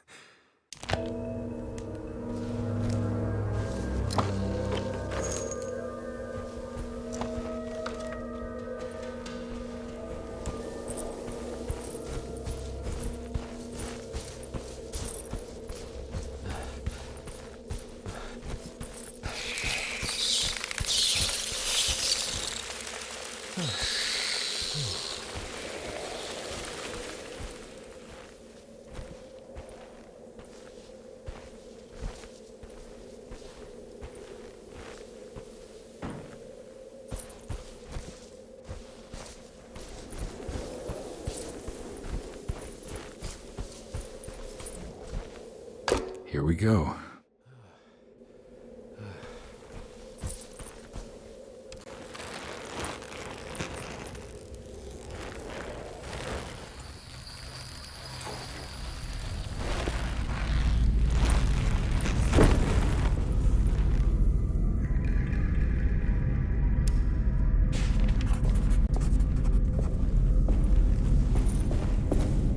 Star constellation from one of Jeremy's books. I got a feeling this is where the contract is hidden. But how do I get to it?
There's something missing.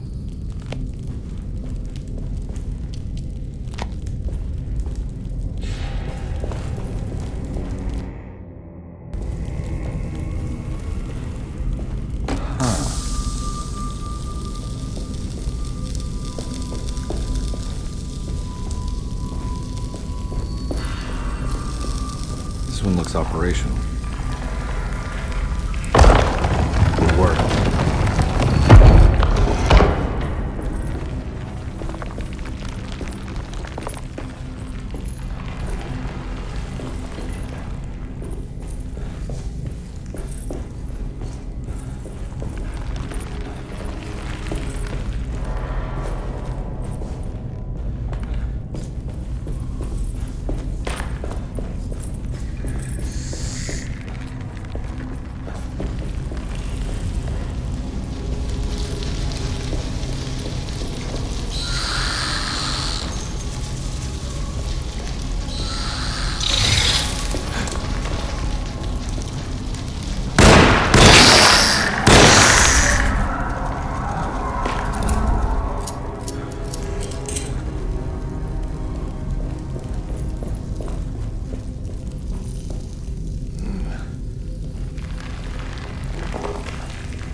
ready to collapse.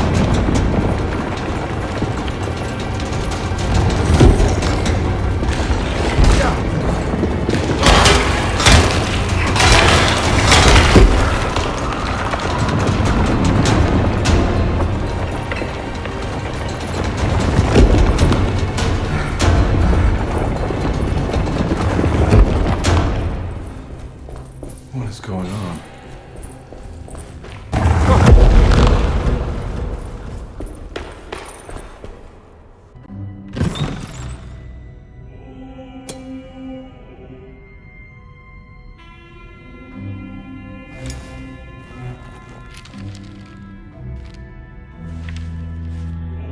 Acknowledge psychological trauma, breakthrough barriers of self-deceit, temperamental behavior.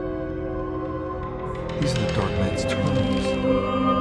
The contract. Huh?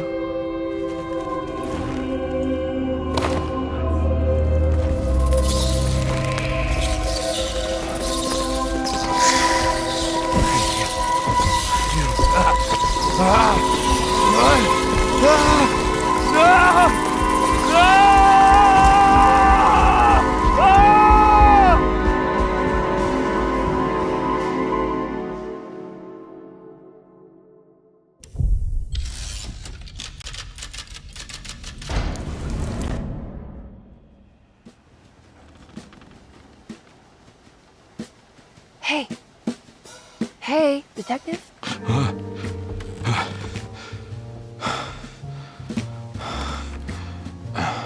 What are you doing? Oh, I found some. Great. Was it alcohol? God, no, I just got the wind knocked out of me. I think I know how to break the contract with the Dark Man. What exactly does that mean? Everything going back to normal. All right. I found some more information on Derceto and the patients. There are some seriously strange things going on here. I'm pretty sure 2 of the patients are dead, and maybe even the clerk. Oh, yeah. I kind of just gave up on worrying about that. Well, just keep your eyes open, I suppose. What were you doing again? Jeremy made a pact with the Dark Man to keep all the madness locked inside Derceto. All right. I'm gonna break it. I just have to... Where is it? Where's the talisman? It's around your neck? I worry, Detective. Don't. I'm fine. I worry that you're not much help on this case. At least you're a good distraction. Trust me. You're getting your money's worth. At this rate, I'm an absolute bargain.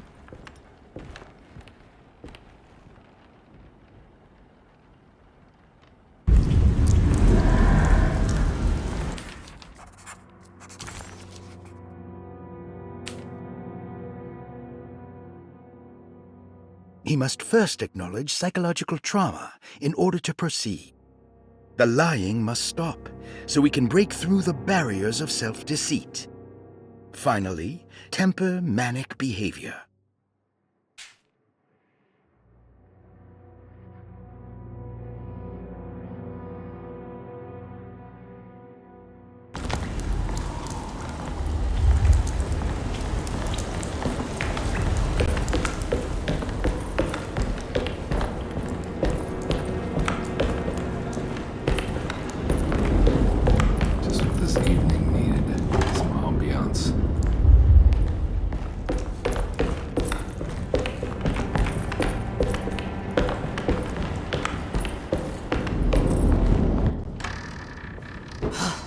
Got to be around here somewhere.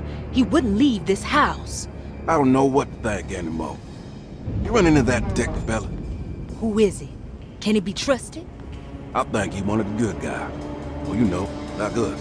Will he be all right with her coming? Praise the mother. You don't need to know about all that.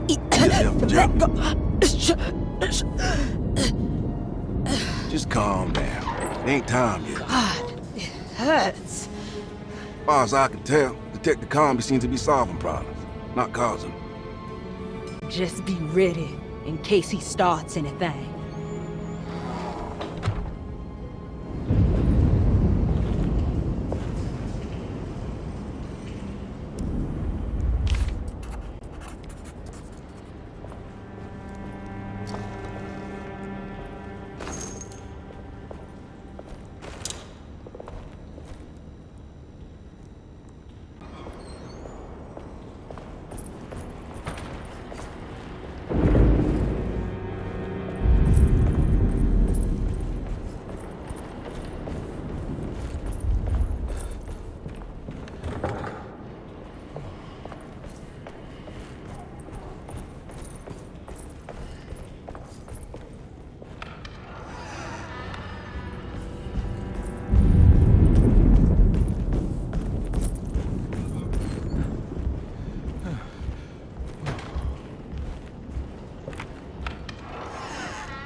hell was that?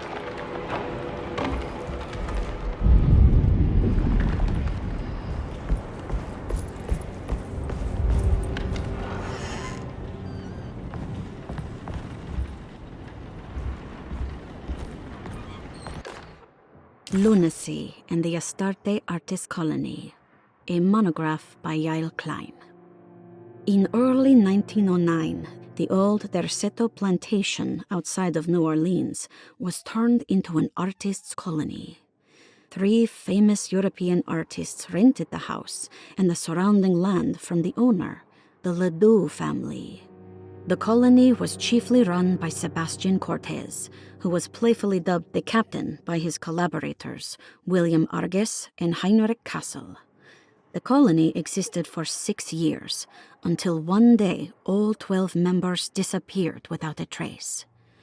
It is widely believed that their disappearance is connected to the disastrous hurricane that passed through on September 29, 1915, but nothing truly supports this claim. What is known is their frequent participation in New Orleans nightlife, their love for hosting parties, and their elaborate contributions to the Mardi Gras parades as the Pirates of Pontchartrain. Accounts of their lifestyle can be found in almost every gossip column. It can effectively be summed up as carefree and bohemian. In late June 1909, the name Astarte first appeared in the newspapers. Cortez said the name came to him as he was painting. There is never any claim to knowing about the ancient Phoenician fertility goddess with the same name before this time. His fellow colonist Heinrich Kassel did know, because he later produced sculptures that show clear references to ancient idols of the goddess. It's impossible to know for sure how this name suddenly made an appearance, but it is interesting because of Derceto's history. Even the name Derceto is the Greek name of a Syrian fertility goddess. In the case of naming the plantation, Derceto was certainly not an accident. We know that Elijah Pickford intended to build a temple for his cult, for he had distributed pamphlets 2 years prior to the purchase of the land, advertising his intentions. His followers were estimated to be almost 100 men and women, mostly sailors, Maroons, and Cajuns, when the plantation was built. To outsiders, Derceto registered as an ordinary slave plantation, which enabled Pickford and his flock to remain hidden for decades. The official story is that the cult lasted until 1862, when the Union Army came and burned down the plantation and scattered all who lived there. Following the Civil War, new people started to congregate in the ruins of Derceto to invent a new fertility goddess, the Shub Niggurath. As much as Derceto is a particular name to have heard of, it's not entirely uncommon among the learned. Astarte is equally known and could have been subconsciously chosen by well-read artists. Shub Niggurath is, on the other hand, very uncommon. Almost impossible that anyone in Louisiana would have heard that name. The name is referenced only in rare books like Unaussprechlichen Kulten and the Necronomicon, and is believed to be a bastardization of Arabic words meaning pertaining to the dark young. The few paragraphs printed on the goddess are so upsetting that no one in their right mind would want to build a religion resting on such qualities.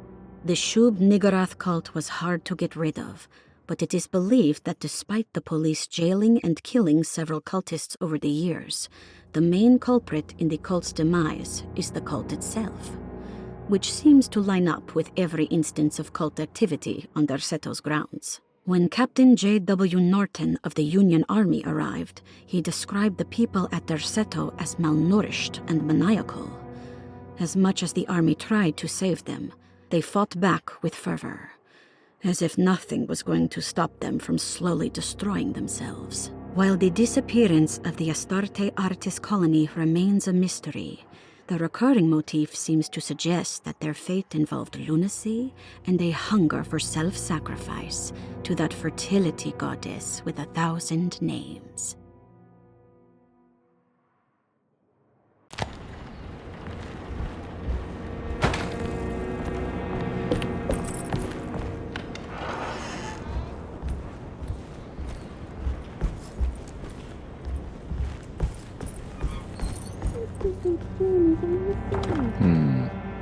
There is nothing that can stop us now.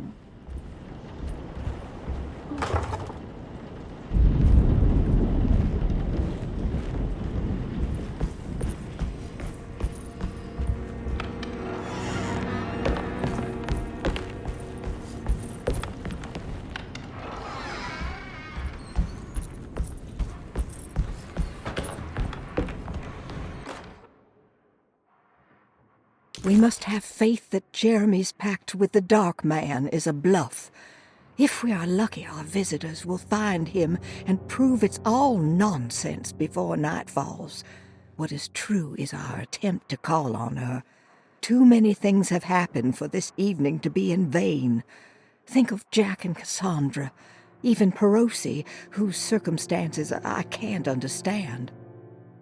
Grace is a goat without horns. She knows it and will play the role. You must talk to your brother, Baptiste. I worry that he will fail us. Mrs. Thompson.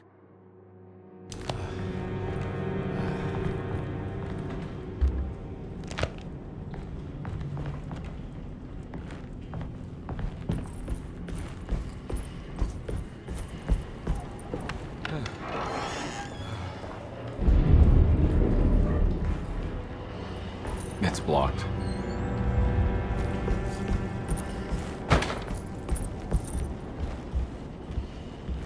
It's blocked.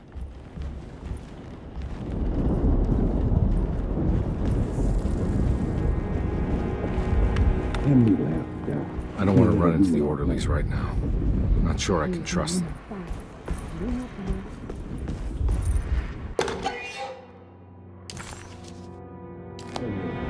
I think Dr. Gray might be in there. Perfect time to snoop around his office, though.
There must be a spare key to Dr. Gray's office in here somewhere.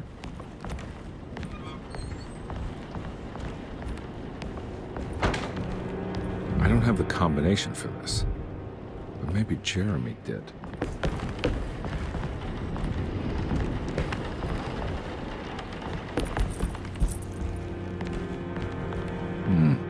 I need the key.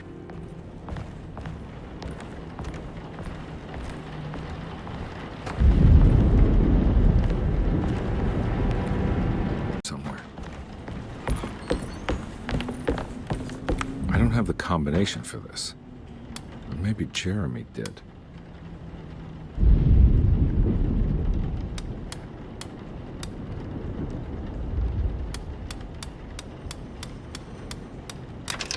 It worked.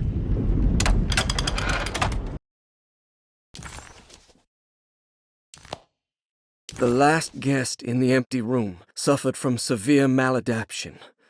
I must write this down, because if I understand the condition sufficiently, it could make me deny this fact at a later date, and there is reason for me to think I may come to suffer the consequences from this dysfunction, as some who came in contact with the guest seemed to adopt a new worldview in which everything was predetermined but broken. Upon accepting this worldview, some memories became unmanageable and later rejected. I do not know what this means. I cannot even remember the fate of the guest. I think they were simply misplaced one day and forgotten. Just like all documents pertaining to this guest, they have all been destroyed, or they never existed in the first place. Who wrote this? There has never been a guest in the empty room.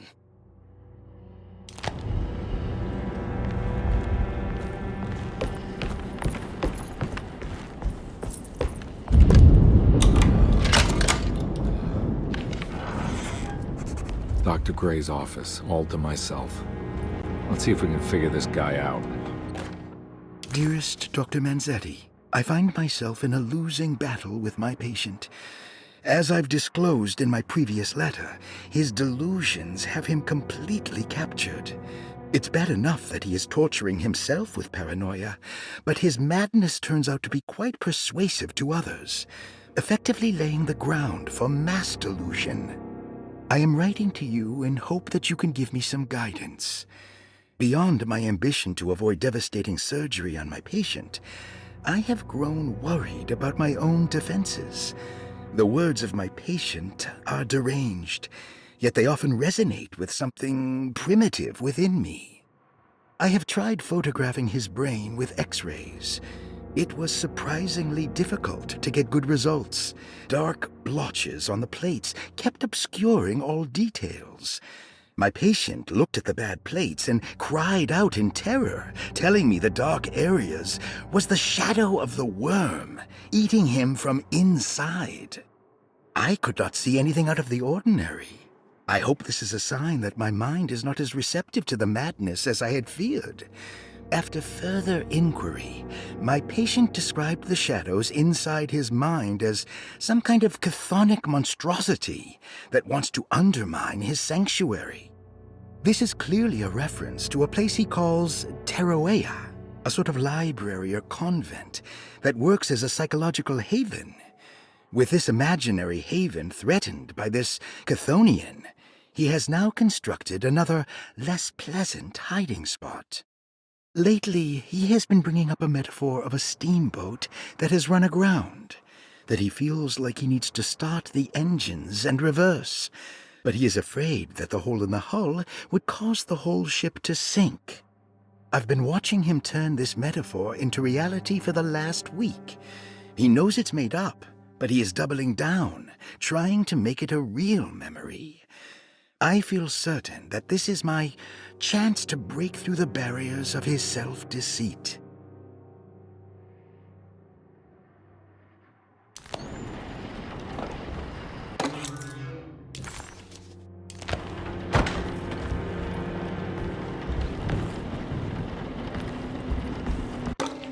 This is where McCoffey has hidden my favorite young.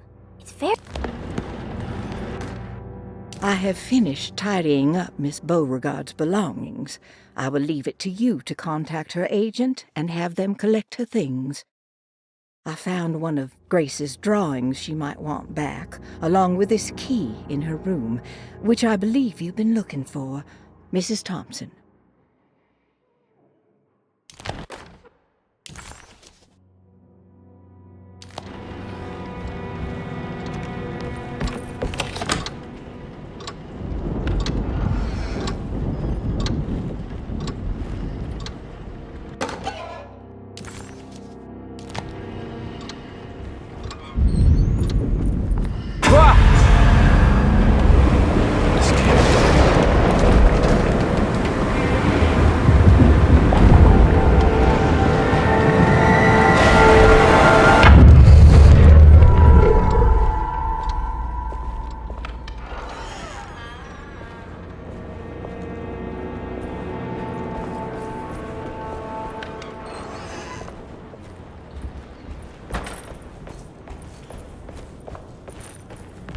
I need the key.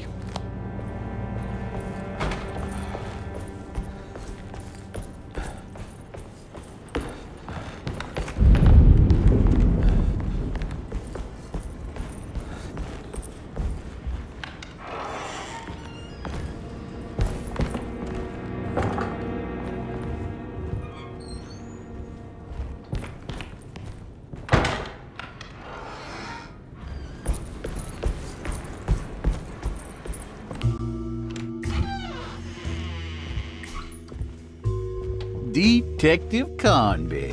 Good to see you again. Solved your case yet? I'm trying. Hey, Grace, you okay? Oh, she is just peachy, Detective. Are you looking forward to the Feast of St. John, Grace? I can't wait. Kids, ain't they great? What exactly are you planning for tonight? Oh, not much. We eat, we drink, we pay tribute to the wishing tree in the conservatory. The usual. Then why all the excitement? There is just something about tonight, something that's different. I think we all feel it. Besides, we got ourselves some new words for the prayer thanks to your buddy Jeremy. She'll come and turn the world inside out, and things will begin again. That sounds strangely threatening. You should come. Oh, God damn it, Grace. Stay put for once.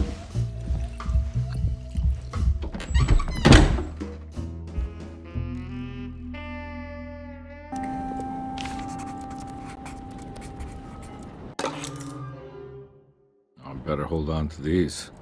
Wouldn't want them to get lost.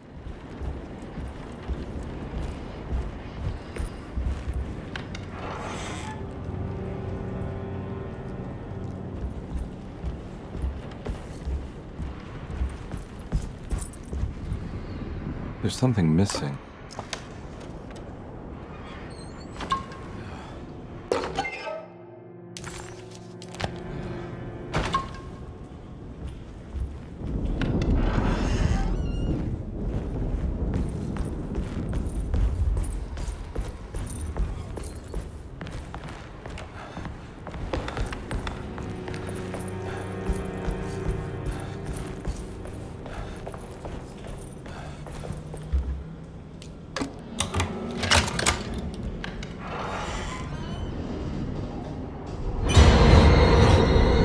No.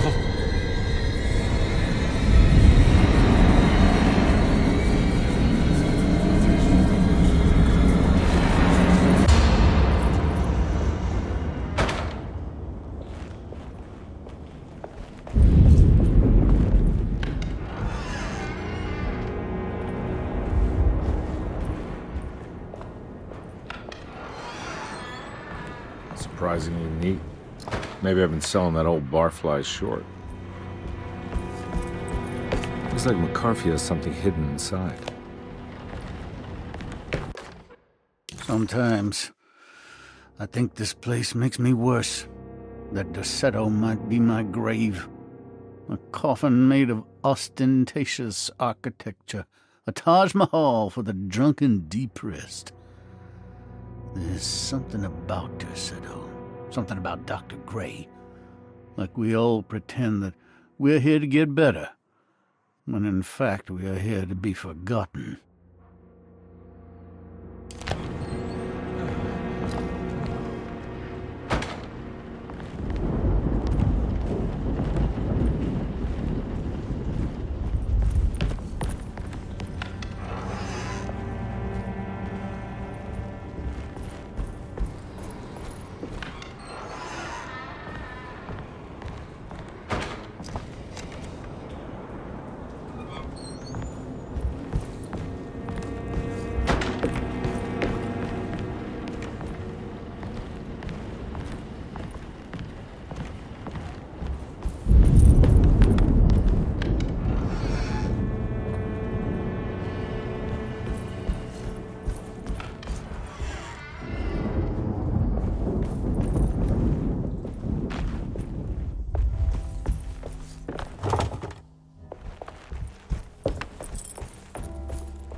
Take this much more.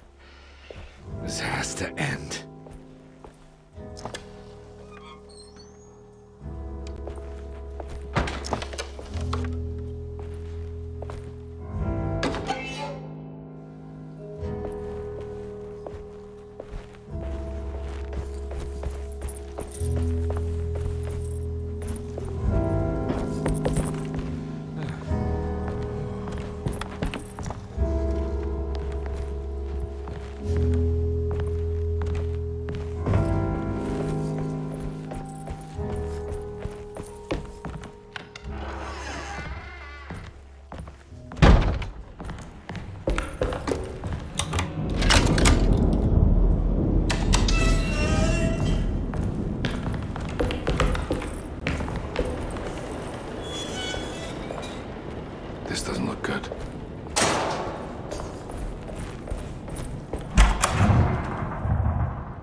need the key.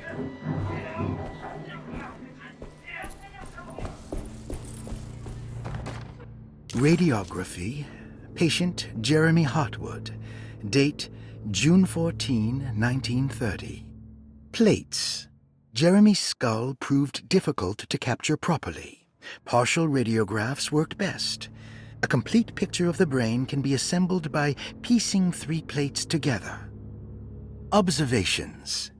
Even when looking at an assembled version, a shadow covers significant parts of Jeremy's brain. Possible tumor, but more likely that the equipment is failing.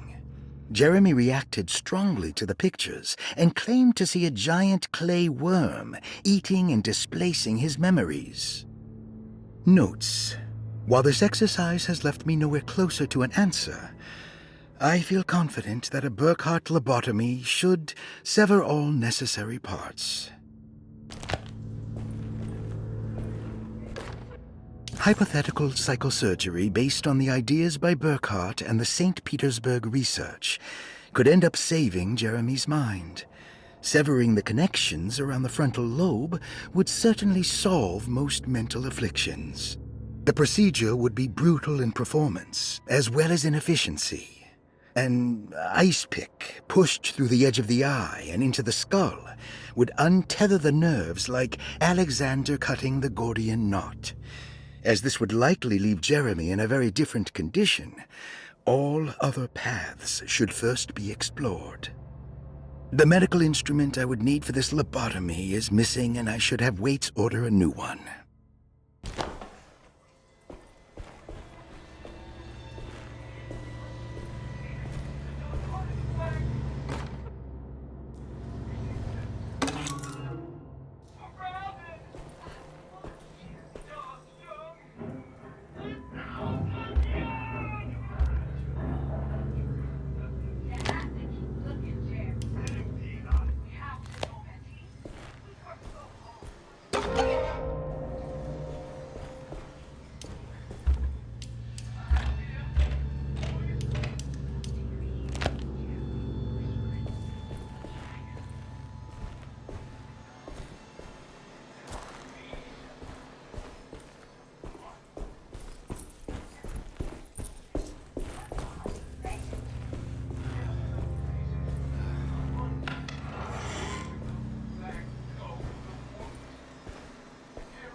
Don't mind if I do.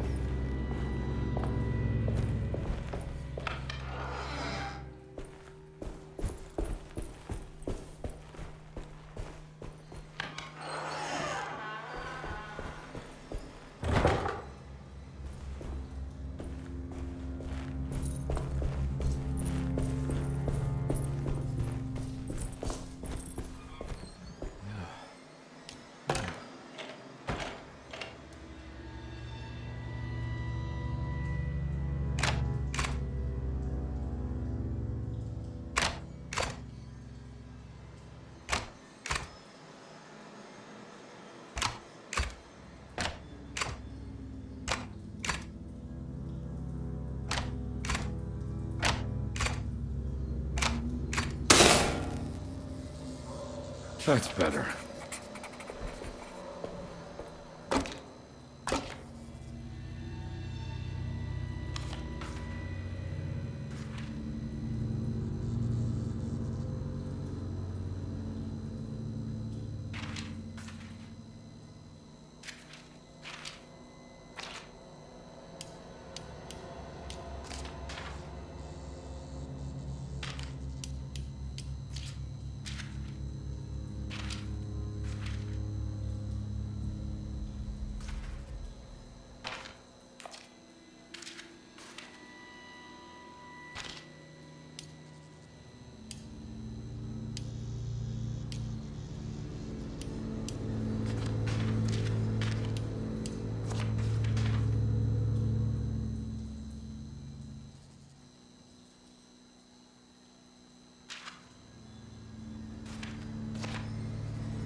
Why does this keep happening? What am I supposed to do?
And we're back here. Well, perfect time to have a look around this place.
This is where Jeremy's hiding, right? Hello? Is anyone there? Jeremy? I need help! Wait! Can you hear me? I'm stuck in the mud and the fire is taking Jeremy, me.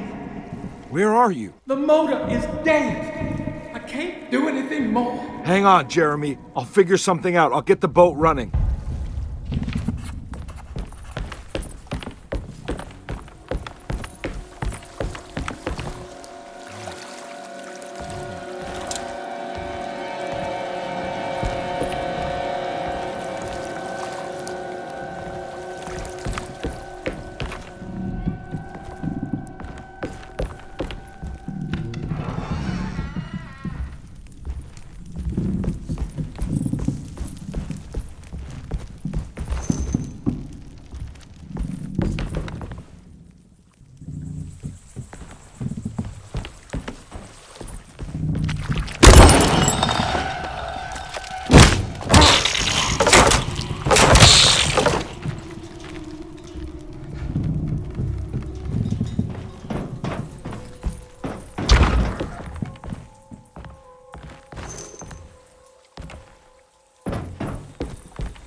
The boat's wedged itself right into the bayou. If I get the motor started, I could try reversing back into the river.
pretty weak. I just need something...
This definitely needs fuel.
around my neck, and then I strangled all life from my body.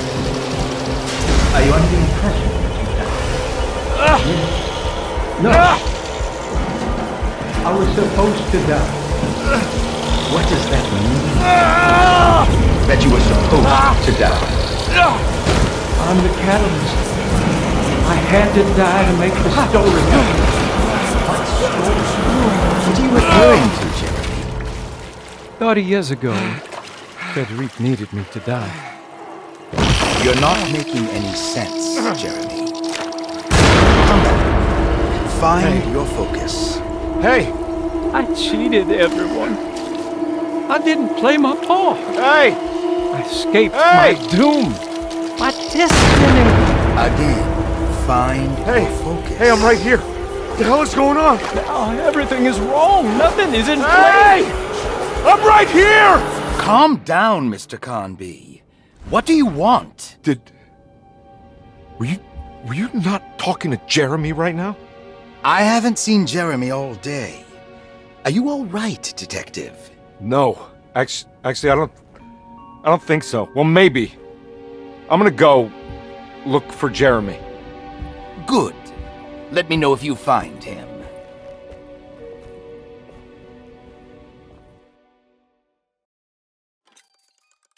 That was Jeremy's self-deceit? A steamboat stuck in the mud? I'm not going to pretend I understand any of that. What a bunch of psychoanalytic nonsense.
I belong here.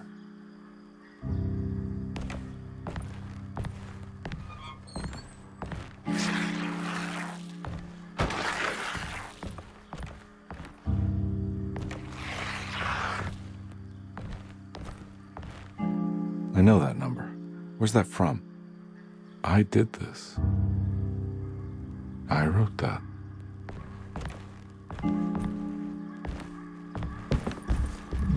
I know the combination. I carry it with me.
Detective, I have made many discoveries in my case.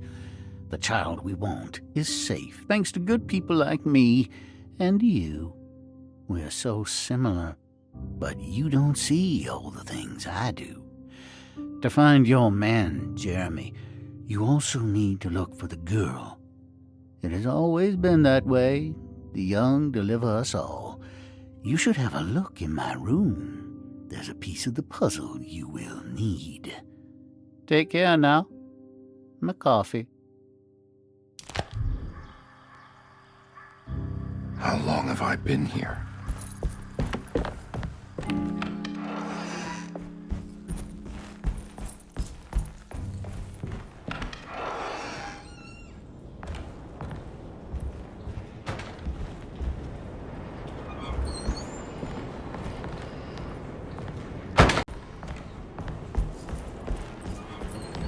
Looks like McCarthy has something hidden inside.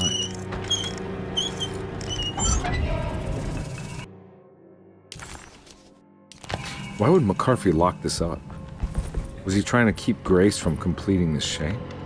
If so, couldn't she have just made another drawing? What the hell happened in here?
This looks familiar. How am I back at the office? Jeremy's never been here. That's me, isn't it? How long had it been since I drowned myself in drink and depression? It had all felt so peaceful, slipping away into oblivion. A welcome dark voice wrapped around my mind like a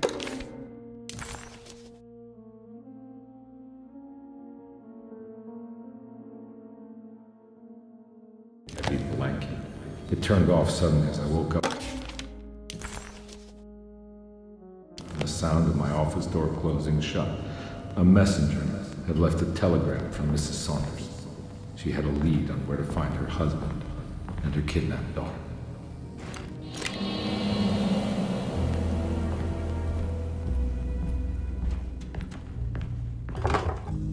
God, I used to drink so much back then. When was this exactly? What case was I working?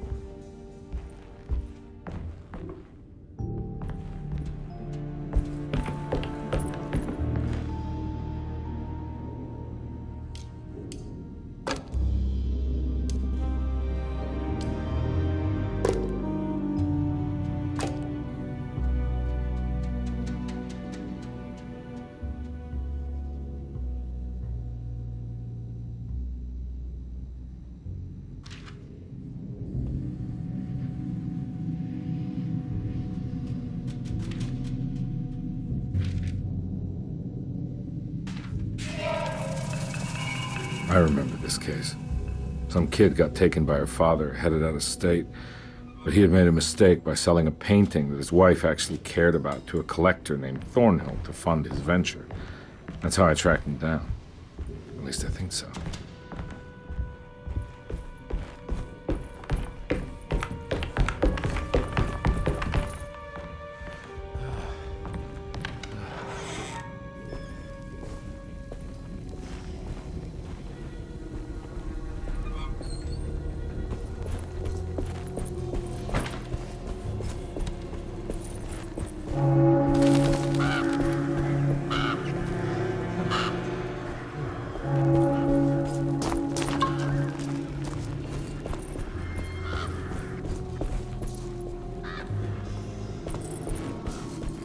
Thornhill wasn't a bad man, but he had principles keeping him from handing out information about his deals.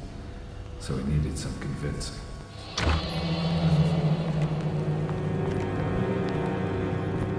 Well, every case can't be squeaky clean.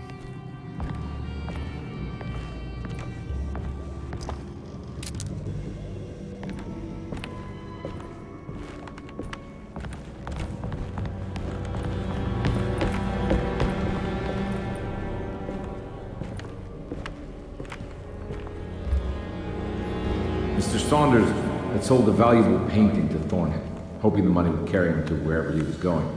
The painting, now leaning on an easel in Thornhill's bedroom, had a certain mesmerizing gloom that seemed to call out to me, telling me I was needed for something important.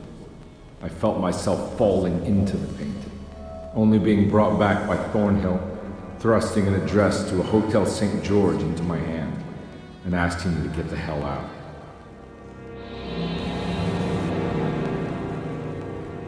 I don't remember this at all, but I can't say it didn't happen.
On my way to the hotel, the Morton gang caught up with me. I owed them money, a lot of it. I can't remember what for, probably some dumb gambling debt growing in size for each payment missed. I punched one of them out, and I sent the others packing. Just great numbers.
I found him. In the hotel ledger, I recognized the handwriting of the signature, Ted Stryker. It was him.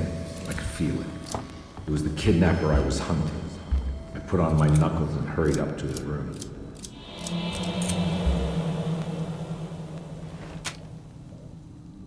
Something about that name, Ted Stryker, rings a bell. Feels vaguely familiar.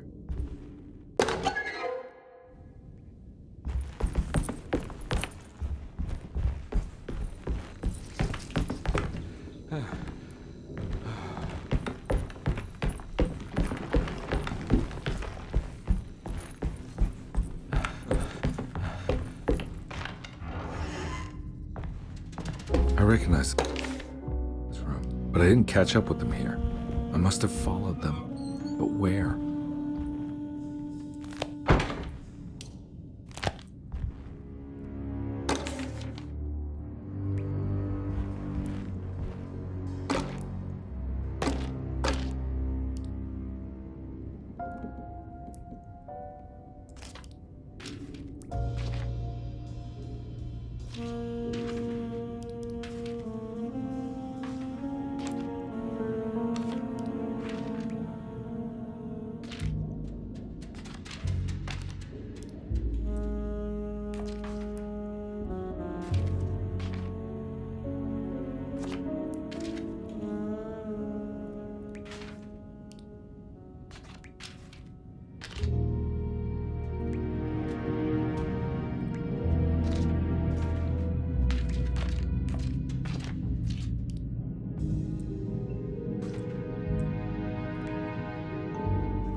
That's right, he was running away, ditching his old life and marriage in New Orleans to find something better in Tallahassee.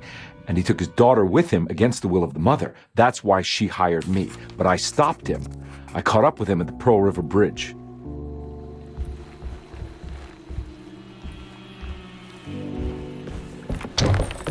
Pearl River. This is where I caught up with them. This is what the Dark Man wanted me to revisit. But I'm still not seeing it. What am I forgetting?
I can't believe I didn't recognize you. I looked a little different back then, I suppose. Was any of this real? How do you mean? This day, just... so much is happening. I can't... I think I've lost my head. Do you need me to apologize? I mean... I am sorry. I don't think I can even begin to explain. You're just a kid, Grace. I'm really sorry. I didn't mean for it to happen. Lies. More lies. No, really. I thought I was being a good guy by handing you over to your mother. I didn't know. I couldn't have known that she wouldn't care about you. I don't know how this works.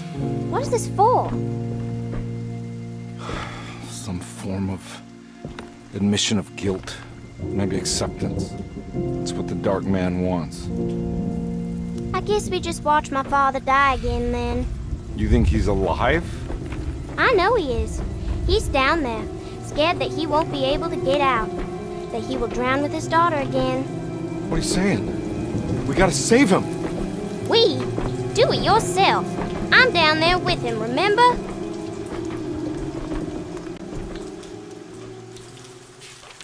Can I really save them? This all happened so long ago. I have to find a way to get down there. I have to see it with my own eyes. There was a boat at the house where I entered. If I can raise the bridge, I should be able to get to the car.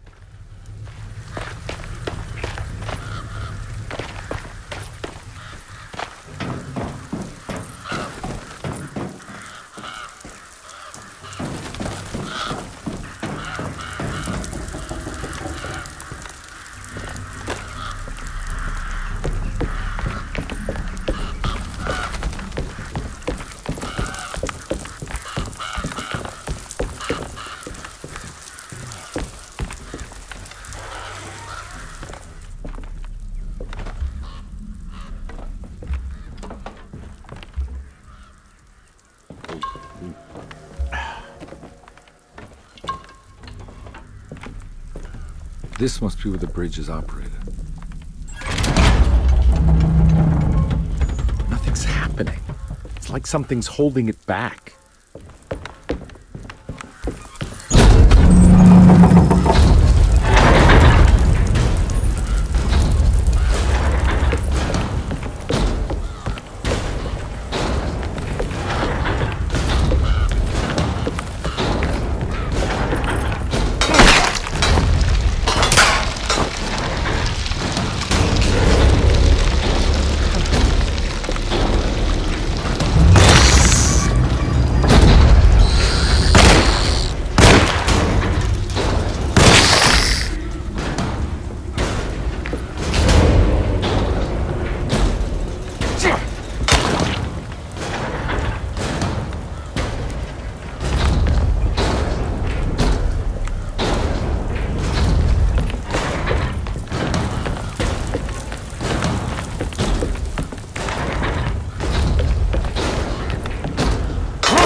Are you okay? Don't leave me alone. What the hell have you been doing? What's going on here? Look at this mess! I'm sorry, Mrs. Thompson. Don't make me kick you out of this house. Now get out!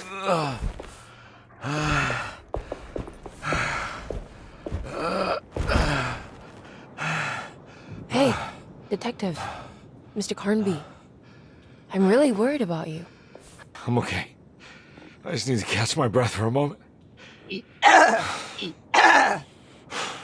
This place? There are some very disturbed figures around here. And I don't think it's just the patients. I've been reading some things about how Derceto has a deranging effect on people. I think it might explain things. What? Just take it easy, okay?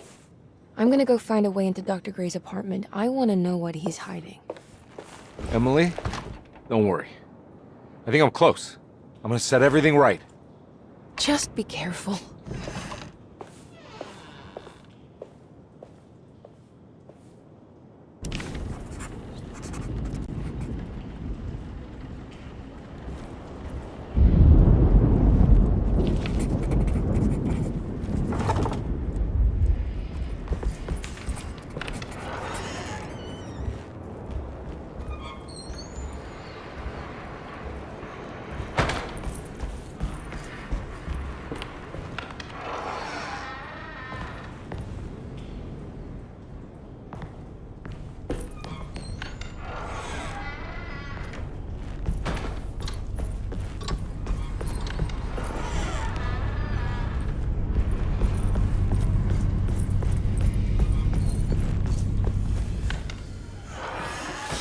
Detective, am I glad to see you. Lock the door, will you?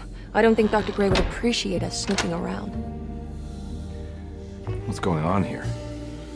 This feels so strange.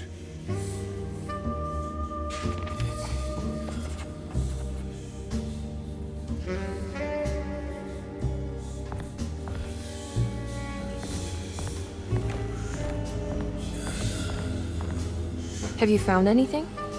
What? Yeah, I've seen some things. Okay. Let me know if there is anything you want to talk about.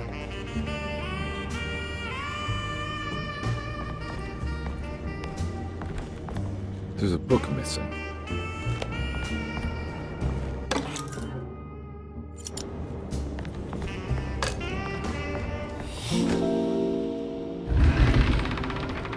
What did you do? I was just rearranging the books. Well, come on, let's check it out.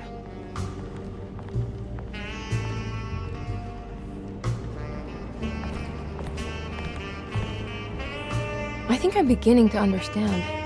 Dr. Gray is dealing with some kind of mass delusion.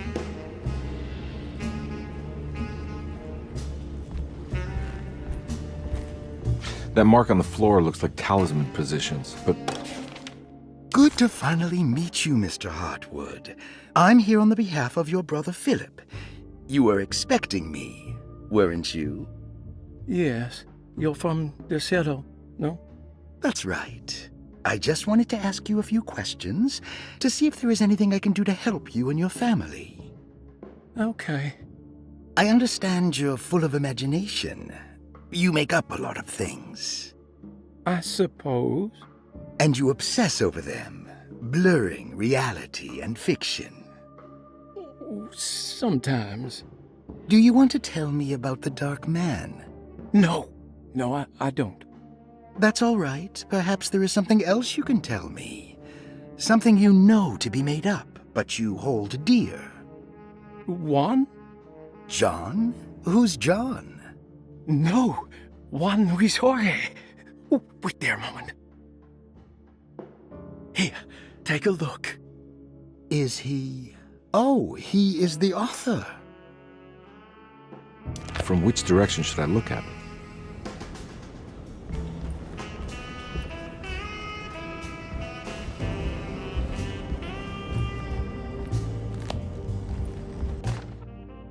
The Snake Dagger, a monograph by Yael Klein.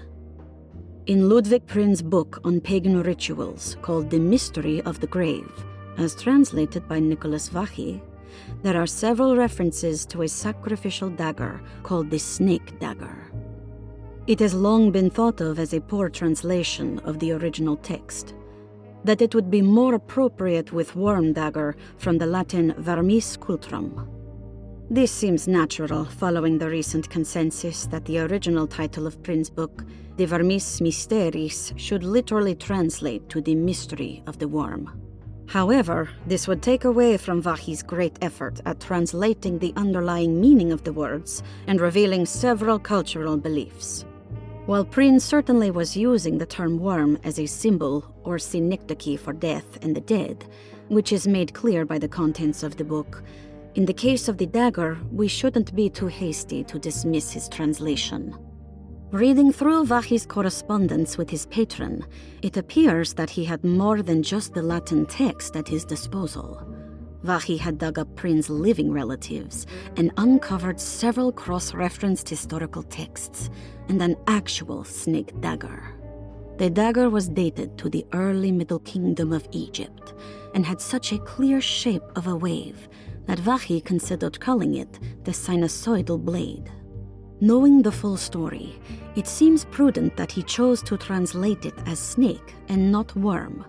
There are several reasons why this choice of word helps us understand the pagans that Prynne's book attempts to describe. The symbolic value of the shape becomes more apparent when reading about the use for the dagger. In the passage of possession and exorcism, we find the snake dagger poisons the poisoner within the victim and is therefore pacified. Where the literal text would tell us that the worm dagger trumps the demon possessing the victim, it tells us nothing of their reasoning, only that somehow this dagger wins against the demon, like it had the better hand in poker. Vachy's translation allows us to follow the underlying logic to the ritual magic that is being performed. Poison the poisoner sounds like fighting fire with fire. That to hurt the demon possessing its victim, the priests would have to fight back with a power that is known to the evil they are fighting. The snake dagger is therefore not only a good way to describe its form, but it also helps us understand how it could be thought of as a useful tool for exorcism. Finally, it also helps us understand their relationship to lunacy, that it was thought of as something poisoning the mind rather than controlling it. What is also interesting to note is that the possessed are always considered poisoned in their head and not their heart. The snake dagger always went to the eye of the possessed, leaving them partially blind, if they had the good luck to survive.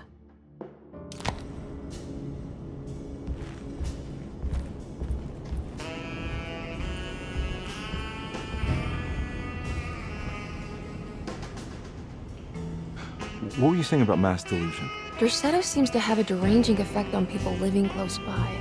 It has a history of creating cults devoted to some nature goddess. Even the name Derceto refers to the cult existing here before the Civil War. Derceto was the name of an ancient fertility goddess worshipped in Syria. Dr. Gray and his friends, however, seem to prefer the black goat of the woods with 1,000 young, or Shub-Nigroth. And that name can only have come from my uncle's twisted mind.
Has that been there this whole time?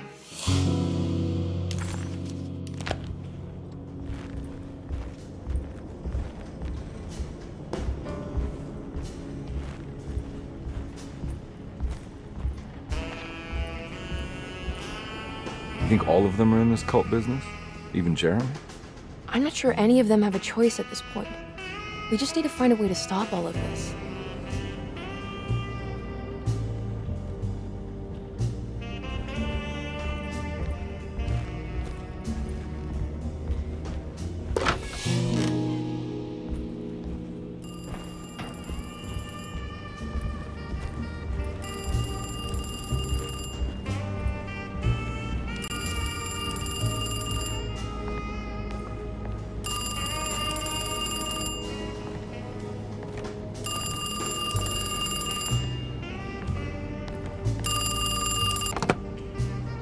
Hello?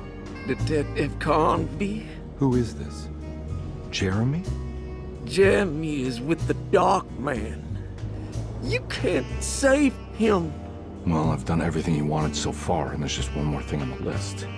I expect him to keep his promise and return Jeremy unharmed. Get out, Detective, while you still can.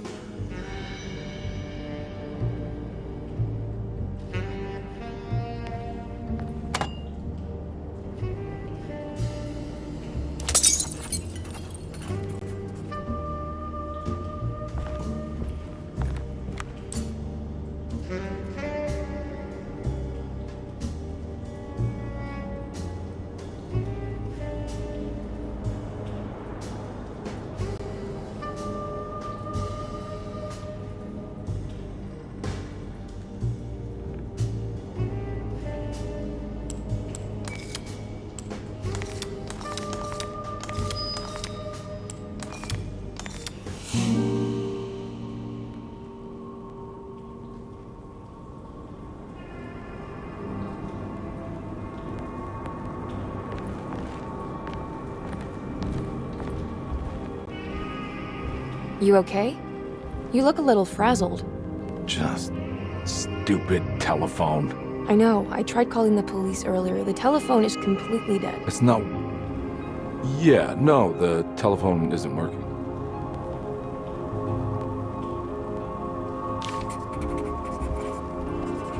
Miss Hartwood, I think you're gonna want to see this. Is there something in the closet? Yeah, there is. You don't see the very obvious gate leading to whatever Jeremy's madness is serving up next? I don't understand. Are you making some kind of fashion metaphor? I'm sorry, I don't have time for this. Can you just tell me what you're doing? You don't see this! It's fine. It's fine. Catch you later. Are you going inside the closet? Yeah. You got a problem with that? No. Do what you think is right, Detective. Sorry, I didn't mean to. Goodbye, Miss Hartwood.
Hey, you! What are you doing here? What is this place? Turn back, detective. You're not wanted here. Whoa, take it easy. I'm not your enemy. Oh, you're wrong, detective. You're wrong.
I figured you wouldn't want your stars aligned, Jeremy, or maybe that is what you need to temper that mania of yours.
everything? Aren't you happy? Stupid charlatan. What more do you want from me? You want me to lose my mind? Oh, my lord! Doctor! Baptiste! Quick! Jesus. What were you thinking, Carnby?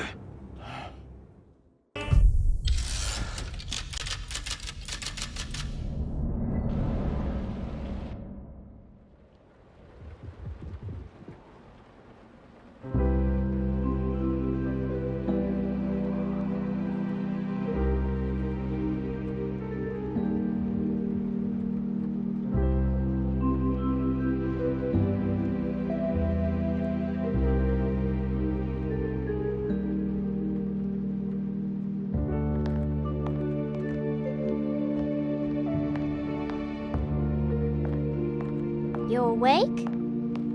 You are awake. Mr. Carnby's up. Hey, buddy! I thought you'd be knocked out for the rest of the night. Come on out and join us, will you? I'll save you some gumbo.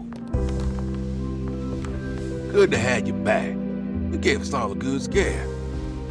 What happened? You had a psychological breakdown.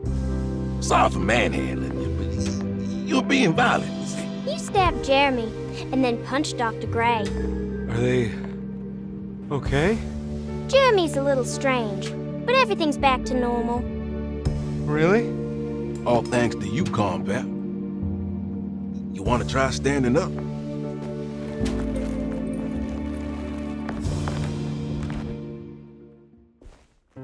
Well, if it isn't the hero of the day. How are you feeling, Detective? Never better. How about you two? Hey, Jeremy, I didn't do too much damage, did I? Things are fine. Very quiet. What's up with him? Painkillers? No. You see, despite you having the finesse of a one-eyed butcher, you managed to lobotomize dear Jeremy. I did what? It's actually quite impressive. It's not like I hadn't considered it myself. I just wish Jeremy could have been helped without reducing his personality to that of an oyster. But he's gonna live. Of course. As long as someone keeps feeding him, he'll outlive the best of us.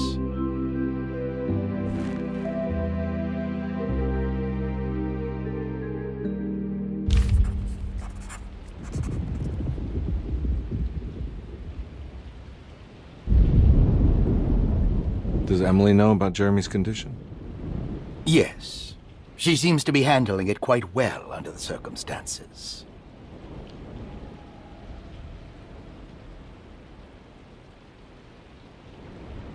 Does she still want to take Jeremy away from Derceto?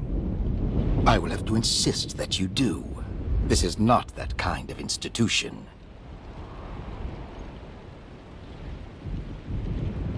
Jeremy, hang on for a little longer, okay? We'll be going back to New Orleans soon. Oh, good. I do so miss the city lights.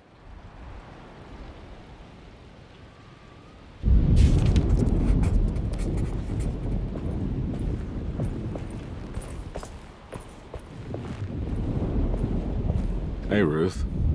Glad to see you made it back to Derceto. You too, Detective. Make sure to stay for the festivities. It's no Mardi Gras, but it ain't bad.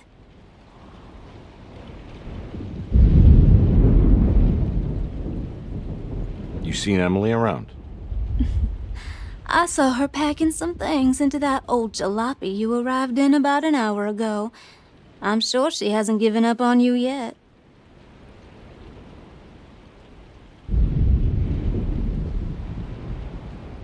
Catch you later.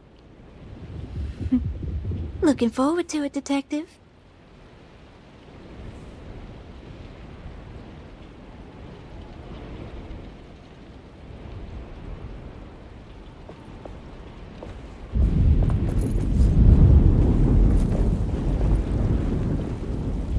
Good to see you back on your feet, Detective. Have some gumbo. Thanks. I'll save it for later.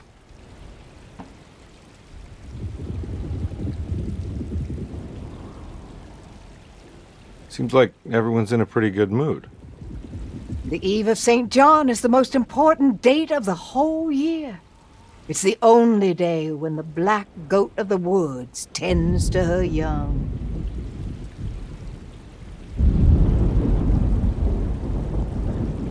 I'm gonna go look for Emily. Don't worry about her. She wouldn't leave without you, would she?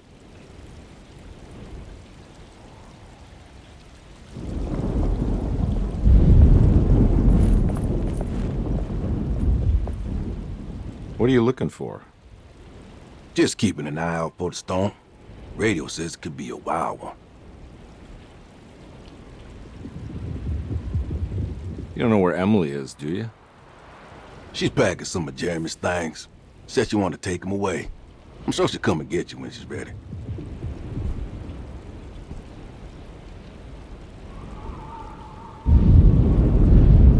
I should probably get a move on then. See you around, compare.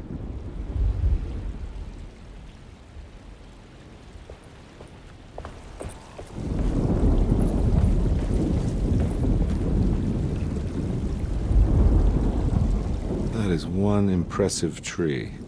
More impressive than you could ever imagine.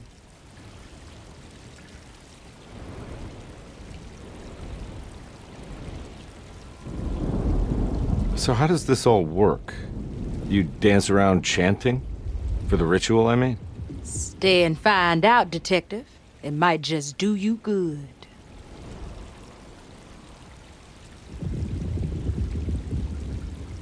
You haven't seen Emily, have you? No, Detective. I haven't.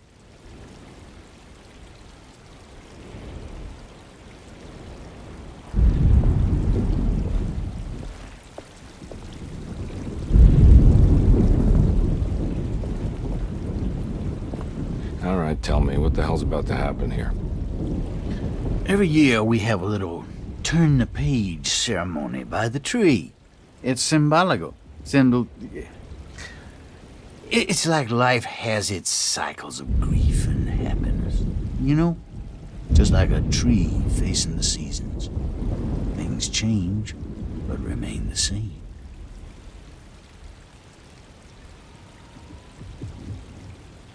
So this is basically New Year's Eve, but with a tree metaphor. Exactly. You're so smart. It's about starting again. I mean, who could use a positive message like that more than a bunch of lunatics like us?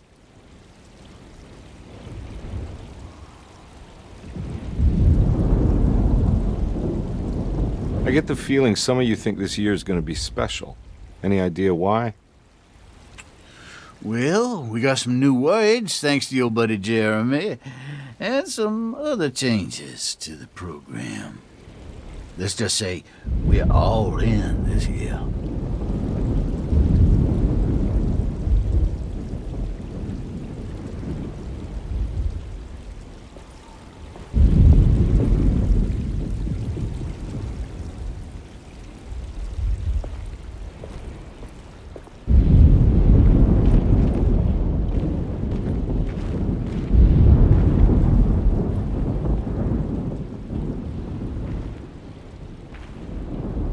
Hey, kid. What are you up to? Preparing for the ceremony. I don't want to disappoint Mother.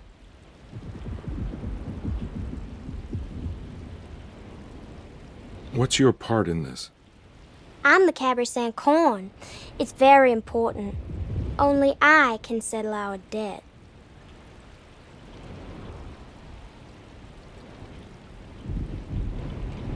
You know, I had my doubts, but you are in the right place, Grace. I think you might be right. For once.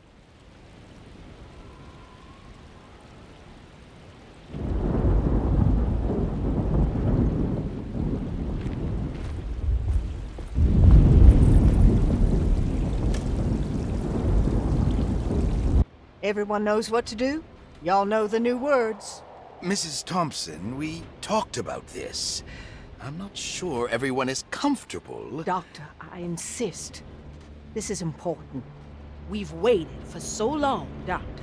Let's just go with the old song. Not every change is an improvement. Boss, Good or bad, we need to move forward. All in, Doc. Let's bet it all. But we don't know what we're dealing with. It'll be okay, Doctor. Better even.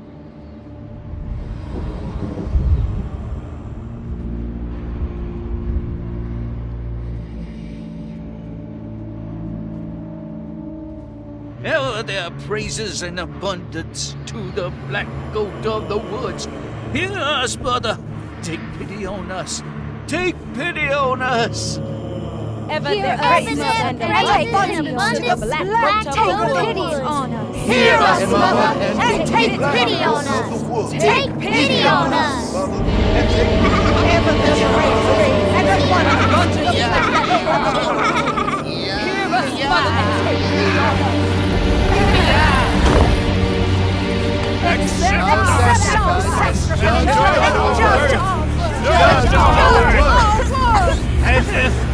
Stop! Are you crazy? This here's what needs to happen, Carnby. Grace! Stop! Stop! Shoot the ground! Shoot the ground!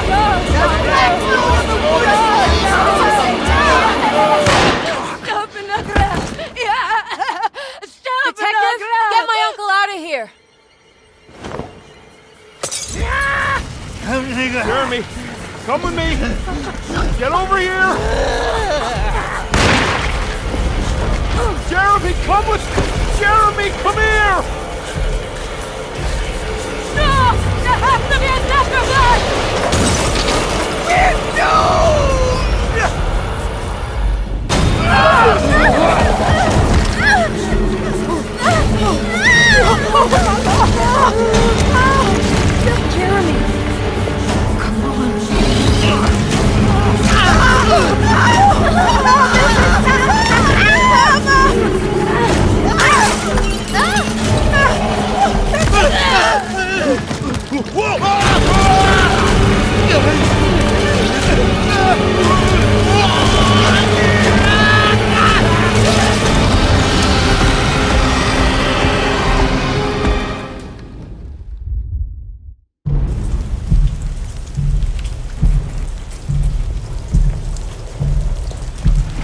I can't let that monster leave Derceto. I have to stop it.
Detective! Oh, what the hell was that? I tried to tell you. There was so much evidence. Their devotion to the Black Goat was like nothing I've ever seen before. I felt so dumb believing any of it, but I'm glad I did. Are you okay? Everything is out of order. This isn't the way the story goes. I shouldn't be alive. Yeah. Well, you're welcome, buddy. How are you doing, sweetie? I kinda like it. You ruined everything, but I'm not mad.